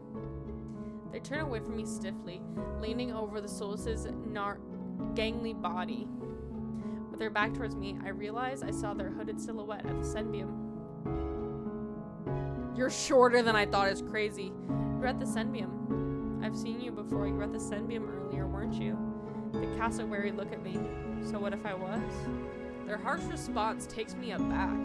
Before I can formulate a response, they continue. What are you thinking, traveling alone at night? This is far from worse thing haunting Lowtown. I can't make heads or tails of them. First they save me, now they scold me? Lesson learned. I could do without the lecture, though. To my surprise, they break eye contact. Their attitude glides back to the Solus corpse. They examine it with an inscrutable expression. Dreading time? What are you dreading? What's happening? I clear my throat to fill the silence. I'm Lily. Maine. Suddenly, Maine tenses. Their blade flashes as it dives into the back of the Solus's neck. The Solus thrashes once, letting out a rattled hiss as the air leaves its lungs. Lynn leans on the blade, driving it deeper and deeper until there's this sickening crunch. The creature goes limp. My heart thuds in my chest. It must have been clinging to life by a thread. Min straightens up, withdrawing their blade in a single smooth motion. Better put the wretched thing like this out of its misery. They calmly clean the blood out from their knife. That swift, unhesitating, lethal strike wasn't the work of an amateur. But they don't act like any cold-blooded killer I've seen in the past. Why is a Solus inside the city? Min looks at me, eyes searching before realization dawns. You're new here. There's no walls around the city. Souls can come and go as they please, until someone is contracted to stop them. The Symbiom's patrol doesn't bother to protect Lowtown. Not anymore. Let me guess, you're not a fan of the Symbiom. I wouldn't go that far. Their brow abruptly furrows, and they sheathe their knife, motioning for me to follow them. It's not safe here. The vultures can smell death. I'm not quite sure what they mean, but I don't want to stay lost in the city. I trail behind them as they stride down the street. If it's so dangerous, then why are you helping me? You're making an unbearable racket. Next time you walk into a soulless claws, at least die quietly. Damn, bro. Their answer is stringingly harsh. I just need to find my lodging. I hold my hands up, trying to forestall any more snippy comments. Alright, I get it. I'd love to get out of your way, but I'm sort of lost. I need directions back to my lodging. What makes you think I'll help you? Nothing, but there's no harm in asking. That seemed to catch them off guard. Their brow knit. They look away, scowling. How troublesome. Lily? I turned surprised by the voice. Kura walked down the street toward me. His white and gold clothes are pristine despite the grim of the city. Hello, Min. I see that Solus was your work. Min shrugs. There's a familiarity to the way they're regarding each other. You know them, Kuras? Min is a freelancer who's done a few errands for me. They're quite reliable. Unreliable freelancers don't eat. There's something Kuras isn't saying here. Lily needs to get back to wherever she's staying before she wanders into the jaws of another soulless. It is late. Were you able to find a place to stay, Lily? I'm staying at the Wet Wick. Both their faces fall. I see. Would you like a guide? It might be preferable to wander about the alleyways. That'd be nice. Min clicks her tongue and sighs, sounding mighty put off. Going to the Amelios district, that gaudy cesspit? Come this way. Despite Min's clear distaste, when Chris leads me down the street, they keep pace with us. Catching my curious gaze, Min's eyes narrowed. It's not safe to be up this late. I don't care about you, but Curtis is the only doctor worth a damn in this place. Are you like this with everyone? The deadpan look Min gives me is answer enough. I catch Curtis hiding a slight smile. I suppress a sigh and resign myself to having a grumpy shadow all the way back to the Wet Wick. The route Curtis takes is completely different from the slow meandering earlier in the morning. In no time at all, he cuts through darkened streets and twisting alleys. Yay, chat, we're back. It seems like half the city is poured into the Emerald District. Colorful lights, laughter and clinking drinks, and music assaults my ears in every direction. Yet the most noise will come from the Wet Wick. Its doors hang wide open, lanterns lit. Here we are. He moves towards the door, and Min's let out an audible huff. Don't tell me you're going in. I have some quick business with Landier. Ugh, fine. He still owes me for yesterday's work. They drag their feet, reluctantly trailing me into the tavern. In we go. As soon as the doors open, a wave of sticky heat rolls over me.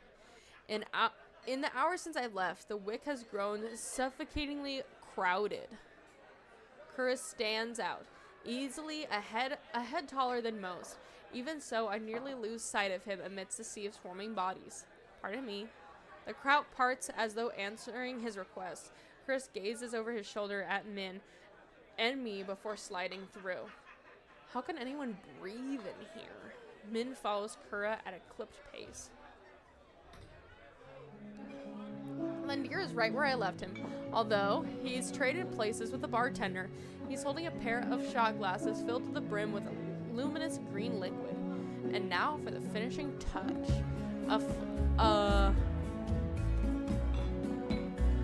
What? Oh, a count age. I'm like, what are you doing? A flash of magic paints the glasses white with frost. You're never gonna guess what's in these. Landier slides the glasses across the bar. I get my third and fourth shock of the evening in rapid succession. Almost 7 years? That's crazy! Annis leans against the bar, an elbow propped up on the counter. He catches the glass and lifts one to the light before turning it upside down. The contents magically congealed, stays firmly in place. You're supposed to make drinks, pretty boy. Don't tell me you're wasted already. Veer perches at the bar's counter beside A's, taking a single look at the shot glass and shakes his head. What we have here, a bucket full of boogers? Lendir's nose treasures? You've eaten worse. Veer's lips twitch and his ears flatten as Ennis offers him a glass. He turns his cheek with a sniff and Ennis sniffers. 7 years I've been on Twitch. That's crazy. That's crazy. Coward. Don't tell me you've actually. In one fluid motion, AS throws back his head and downs the shot, drinking that. Dang, almost 5 years. Almost 5 years. A dark look crosses AS's face. It's Chewy. Chewy? Wait, let me try that again. Behind me, Min grumbles. I told you this place is a nest of degenerates. If this isn't Kuris and Min. At the sound of Lendir's voice, Min's pale eyes grow wide. They look ready to bolt until Kuris sets his hand on their shoulder. I promise this will not take long. Min's eyes dart from Kuris' hand to his face, then softens. Fine, you first. Ah! While they step forward, I linger behind, struck by the sudden revelation. All the people I've met today know each other. Good evening, Lendir, Annis. Other drinking competition, I presume? Oh, is it evening already? I could have sworn it was earlier. Just some friendly rivalry, Doctor. Nothing to be afraid of. Kuris acknowledges Lendir and Annis with a slight nod, ignoring Veer entirely. Not that Veer seems to mind. Lily, let's yours. What do I type again? That? Wow. Me. 3 years. Interesting. He tilts his head, and an impish smile curves his lips while he spots Min looming silently behind Kuris. Almost didn't see you there, Min. Looking for your booster seat? Min pushes back their hood. They level Veer with a cold look. I thought Ennis wasn't allowed to bring his pets in here. Veer's tail gives an angry twitch. Rookie numbers for real. For real, for real. Damn, look at his boobs. At the first sign of an impending fight, Lendir vaults clear over the counter. He slides in between Annis and Kuris.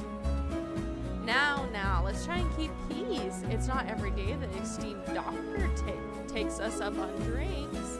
His arm snakes around Kuris' shoulder. Are you finally taking me up on that drink, right, Kuris? I'm afraid not. We're here merely escorting Lily back to her lodging. Kuris gestures in my direction. My stomach sinks. I reluctantly step into the light.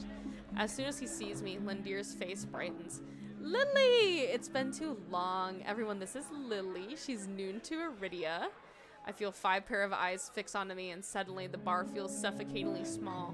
My voice nearly catches in my throat. Hi again. Hi everyone. Again. Well, you've already met everyone? Ennis and Veer level me with subtle, amused expressions. Veer's tail gives a lazy wag. We did, not that long either. I'm starting to suspect she's stalking me. He looks far too pleased with himself when I roll my eyes. This calls for drinks. What does everyone want? In an instant, all eyes turn to Lendir, freeing me from the burden of attention. I still can't believe they all know each other. Watching them talk amongst themselves feels surreal. But for the first time since I undertook the journey to Iridia, I feel a faint glimmer of hope. I know I was meant to meet them. The low, pleasant rumble of Lendir's laugh pulls me from the restless thoughts. Well, color me surprised. You make friends fast, Lily. I wouldn't go that far. We're more like acquaintances? A wise man once said that acquaintances were merely friends you haven't shared a drink with yet. A wise man? You said that. Here. Last week. I can hear Min's lips curl in the distance from across the bar. Lendir clears his throat and continues, unperturbed. Wow, Jojo, thank you so much for the salt bit. Thank you. Salt bitty. Let's toast to Lily's health. Care to join in, Doctor? Curse politely declines with a wave of his hand. How about you, Min? No. Are you? No. A resounding pop pierces in the din bar. We all turn in the direction of the noise. Veer looks almost bashful as he accepted the overflowing flute from the bartender, poured from a bottle so old its label has been worn blank. They serve champagne here? Since when? Veer pauses in the middle of licking champagne foam from his fingers with a coy smile. You don't mind me? A transformation as impressive as his magic trick. The concern on Lindir's face vanishes. He smiles softly. No, be my guest. I know you've got expensive taste. Then he shoots the bartender a frantic look. Unbothered and uninterested in his company, A.S. cants his head at me, a light smile on his lips. How about you, Sparrow? I did say I'd buy you a drink earlier. No, my treat. A.S. regards Lindir over the lip of his drink. In dim light, the glint of the crimson eyes looks downright dangerous. What'll it be, Lily? I'll take that drink. I'll take you up on the drink, as long as it's not one of those green shots. Don't knock them till you try them. They taste better than they look. Somehow I doubt that, but I hold my tongue long enough for Lindir to go behind the bar. He's lying, isn't he? When I glance at Ais, he only shrugs. Like I said, they were chewy, probably poisoned too. He considers his own drink, a tumbler of amber-colored whiskey. Lindir tried to kill me about a dozen times. It's always a gamble. Veer clicks his tongue with disapproval. When he finally looks my way, it's with half-lidded gaze, softened by his third glass of champagne. Were I you, I wouldn't let Lindir put anything in my mouth. He fans his fingers over his chest, voice dripping with fake reverence. The Wet Wick is one of the finest drinking establishments in all of Iridia. While you're here, you may as well partake in the signature watered-down drinks and stale nut leather. He sweeps his hand towards a chipped ceramic bowl filled with spindly speckled jerky that I can only assume is nut leather. That is the food in this city? As abysmal as you make it sound, this place is completely packed. It's not as bad. Depending on the day, the food's edible. Ais takes a measured sip of his drink. Gotta stick around for the real attractions, though. Before I can ask what he means, Lindir returns with a tumbler that he sets in front of me. Uneven chunks of ice bob in the pool of reddish-purple alcohol. I eye the drink suspiciously. Better not be another disgusting concoction of Lindir's. Relax. It's just a local specialty. Plum gin, although if you're feeling more adventurous. I shake my head. Lindir wraps his knuckles around the bar until the group falls silent. Alright everyone, let's toast. May Lily stay in Iridia be full of bright adventures and discoveries. Cheers! Lindir's, Ais, and Veer raise their glasses in unison. Minoli crosses their arms, and Kuris watches with polite indifference. I tip my drink back. The plum gin, it is eye-watering strong. Despite a sharp medicinal edge, it goes down smooth. One sip softens the edge of my vision. The next fades the din with crowded bar into a low, persistent murmur. I find myself unwinding for what feels like the first time in years. Aren't you the popular one, Lily? I'm guessing you met Kuris first. It'd be more accurate. It would be more accurate to say that I found her. He saved my life. I merely performed my duties as a doctor. Although I must admit that I was confused when I woke up missing all my clothes. Lindir makes a choke noise somewhat behind me, mid-size. It's not what you think. Lily was in a grave condition. I could hardly treat such injuries through tattered clothes. The silence that follows stretched uncomfortably long.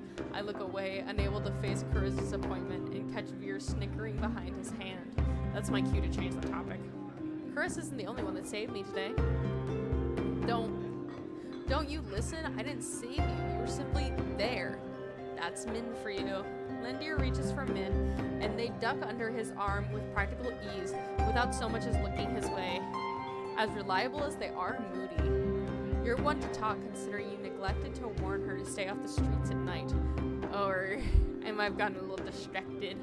Min's only response is a short breath.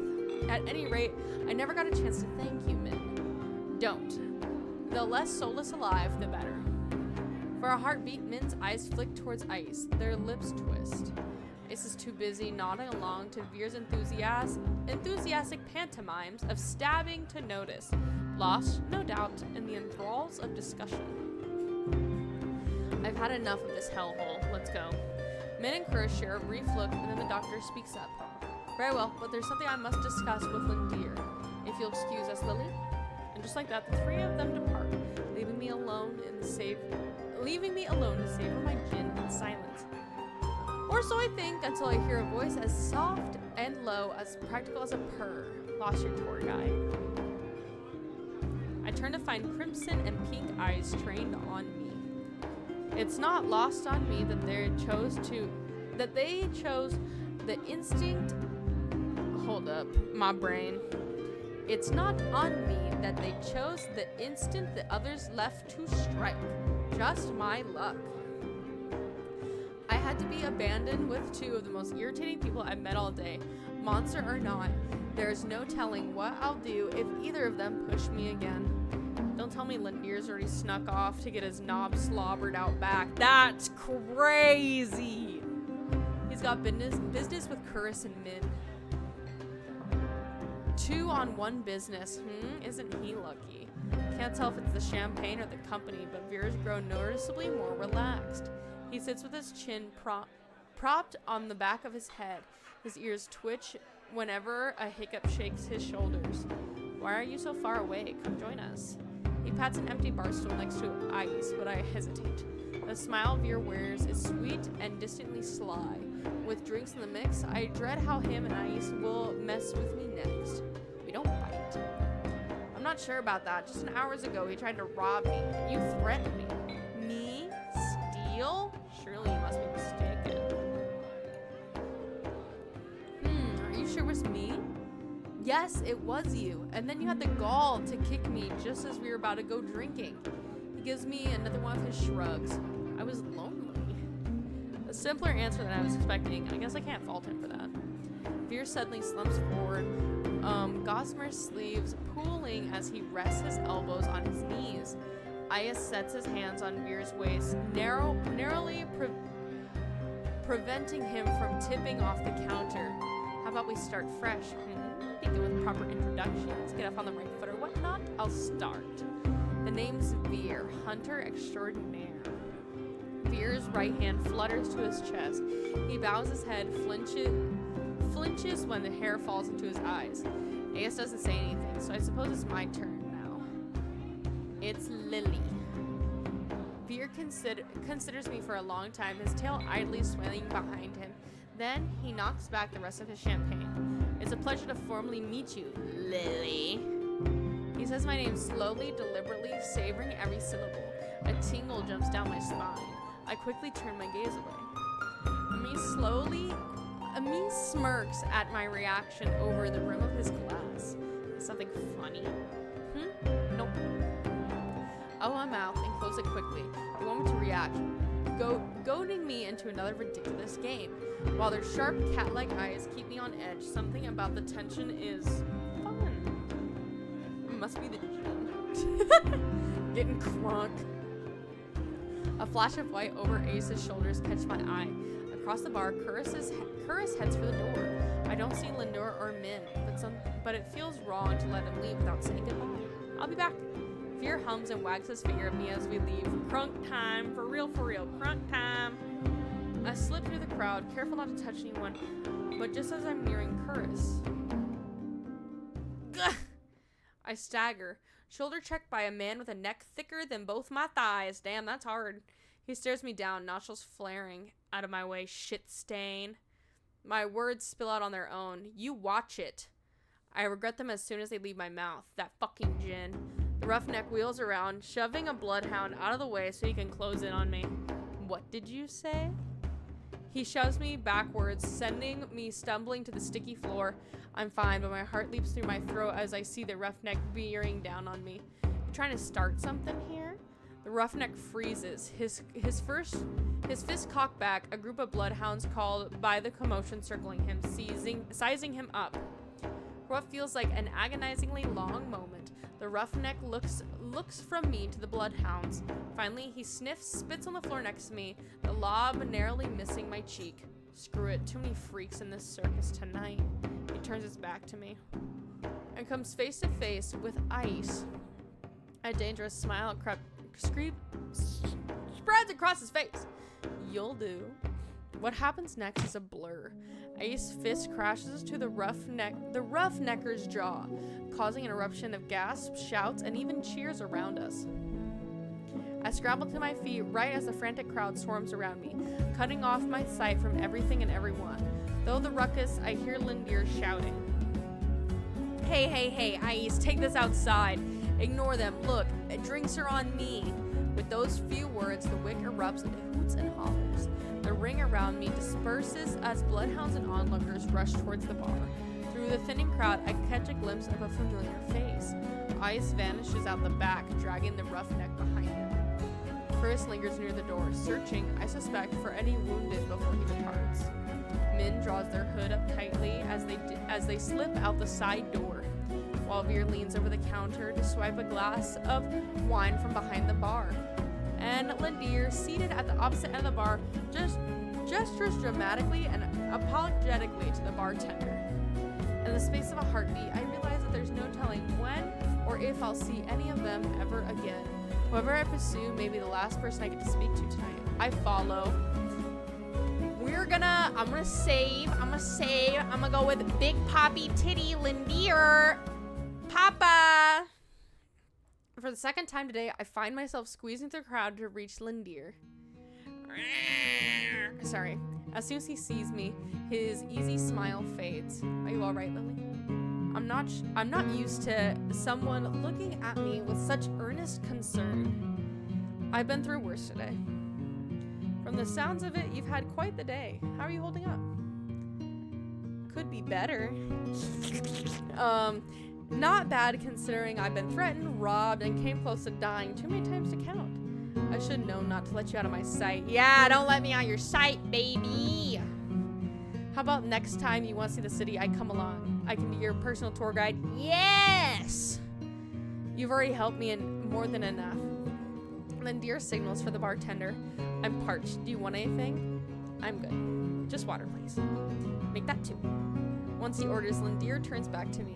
Did you at least get to try any good food? I had these fried dough sticks from a vendor near here. As soon as I began to describe my meal, his eyes brightened with recognition. The long lads from one stall. You've got to try them with porridge. There's another stall about a block away from the rose water rice flour cakes. Take one bite and you'll think that you've been transported to Hightown Pastry. Then bam, you'll open your eyes in the same trash-lined street as always. And he laughs. His hair falls over his eyes. He shakes his head and pushes it back. I'll show you sometime. If you decide to stick around Lowtown, that is. The Iridia Lindir describes is far different from the one I've encountered, but if you live anywhere long enough, I suppose it'll become home. It seems like I'll be here for a while. Maybe I'll take you up on that. The bartender returns with a pair of glasses, pushes them our way. Cheers. Lindir clinks his glass against mine. The cold ice water goes down easy. It was surprising finding out that you all know each other. I didn't think Iridia would be so small. Do you know how many times I tried getting them all in one place? It's impossible, like trying to herd a bunch of soulless. I take it that you know them well. Depends. Was there anyone you're curious about in particular?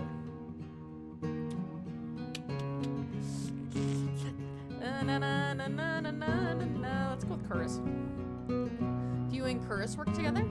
Occasionally. Did the mysterious, competent doctor catch your eye? He seems like a good person.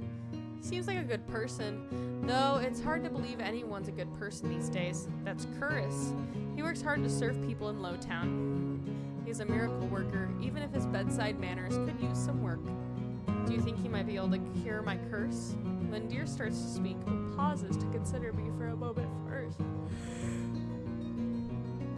Curse is good, but he's only a doctor. The Besides, unless you're actively dying, he'll make you wait in lines all day like everyone else. Ice? They call me the drink, bruh. So you friends with Ice? Have been for a while. He's rarely in town. Where'd you run into him? This spring? Lindier chokes on his drink. He coughs violently into his fist before giving me a surprised look. You went all the way out there? How do he treat you? He was intimidating, to be honest. Don't let it get to you. Ice does well in Iridia because he knows how to scare people. He's a monster. You really don't think he's a threat? Not in the slightest. I like to think of us as rivals. We like to keep each other on our toes, you know? Don't you think being rivals with the monster is a bad idea? If you wanted to disembowel you, it'd be easy. No, it's not that serious. Sure, Ice likes to toe lines on purpose, but he's not such a bad guy once you get to know him. When I was a kid, they called me Juicebox. You said this earlier! Or unless I was someone else. I can't remember. Lindier sighs and takes a swig from his glass. No one. That's about covers it. Aren't you tired of standing? Let's find some place to sit. Lindier pushes away from the bar, beckoning me to follow him. Let's go to the bedroom, baby! He leads me to a small booth hidden in the nook of the bar. A pair of bloodhounds notices him and immediately leap to their feet, offering their seat to us. As I slide into the booth, a web of graffiti scratched into the booth's tabletop catches my eye. The deepest grooves from the outline of the dog from Lindier's posters. Dozens of roughly etched names around the drawing, some fresh, some well-worn. What's this? It's a tradition. Whenever someone joins the Bloodhounds, they have a drink with us, and then they carve their initials. The barkeep must love that. After the first year, she finally stopped charging me for damages. I was bully as a kid. Nar! No bully. 2 years and countless drinks later, she added her own name. You're not planning on recruiting me, aren't you? He quickly shakes his head. Not yet. You need time to think about your own path. Do you know what you're going to try next? The question gives me a pause. I take my hands from under my cloak and rest them on the table. Do you think you can help me? Of course. We can find answers together. Lindier starts to reach for me as though meaning to take my hand before stopping himself. His eyes flicker into mine. I won't fail you, Lily. And if you ever need to taste normalcy, I'll always be here for you. My chest tightens as the memory of touching him, even now. Lindier swallows. The table groans under his elbows as he leans forward. The booth is so narrow that he completely blocks my view from the bar counter. It's almost as though Lindier and I are completely alone. If that's what you want. How did it make you feel? It was warm, exciting. I don't know how to describe it. Lindier rests his right hand on the table. He looks at me, smiling when I place my hand in his. I'm not gonna kill him! Chat! Slowly he begins to unwind the bandages, stopping every so often to glance at me. As my skin becomes visible, I cast a nervous glance around the bar, but as far as I can see, no one's paying us any attention. Lindier squeezes my hand gently. No one will notice. He pulls back, raising his hands to his mouth so he can tug his glove off with his teeth. The muscles in his forearm tighten as he flexes fingers. Our eyes meet and Lindier offers his hand again. There you go. Hand holding on demand. A lump forms in my throat. I'm certain Lindier sees my face. The flicker of desperation. His voice lowers to a whisper. Anything you want, Lily? Ooh. We're gonna save because I want to do both. But we're gonna touch his hand first and we'll come back. I reach out. Hand first, then face. I want to have cute before I kill him. Let me have cute moment before I fucking kill him, okay? I reach out, allowing the tips of our finger to glide a line on his palm. He shudders with a nervous laugh that tickles. In boldness, I twine our fingers together and give an experimental squeeze. His hand is soft. Somehow, I expected it to be more rough. Lindier looks from his hand to mine and smiles. Nice, isn't it? Yeah. I've done it once already, but it makes me lightheaded. I'm not sure if I'll ever get used to this. And yet, I want to be even closer. My heart hammers, filling my ears with pulse that grows unbearably loud until I pull my hand back. Are you alright? I can barely hear my words pounding, but I manage to nod. Yeah, I'm fine. Sorry, I think I'm just getting a little dizzy. He gives me a gentle smile, ears crinkling at the edge. You've had a long day. You deserve some rest. Luckily, your room's just upstairs. Want me to walk you back? I shake my head and begin wrapping my hands back up. With each deep breath, my head feels more clear. I'm fine, but thanks for, well, everything. Remember what I told you. If you ever need a break from the chaos of the city, I'll be here for you. When I rise, Lindir gives me one last smile. Good night, Lily. Night. I trudge up the stairs, but even as I leave Lindir behind, the warmth of his skin still lingers on mine, burning through the bandages. Choose your fate?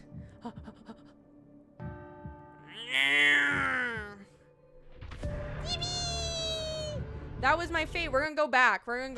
And we're gonna load back up this and we're gonna touch the face. Touch his face! I blurt out the first request that comes to mind. Can I touch your face? Sure.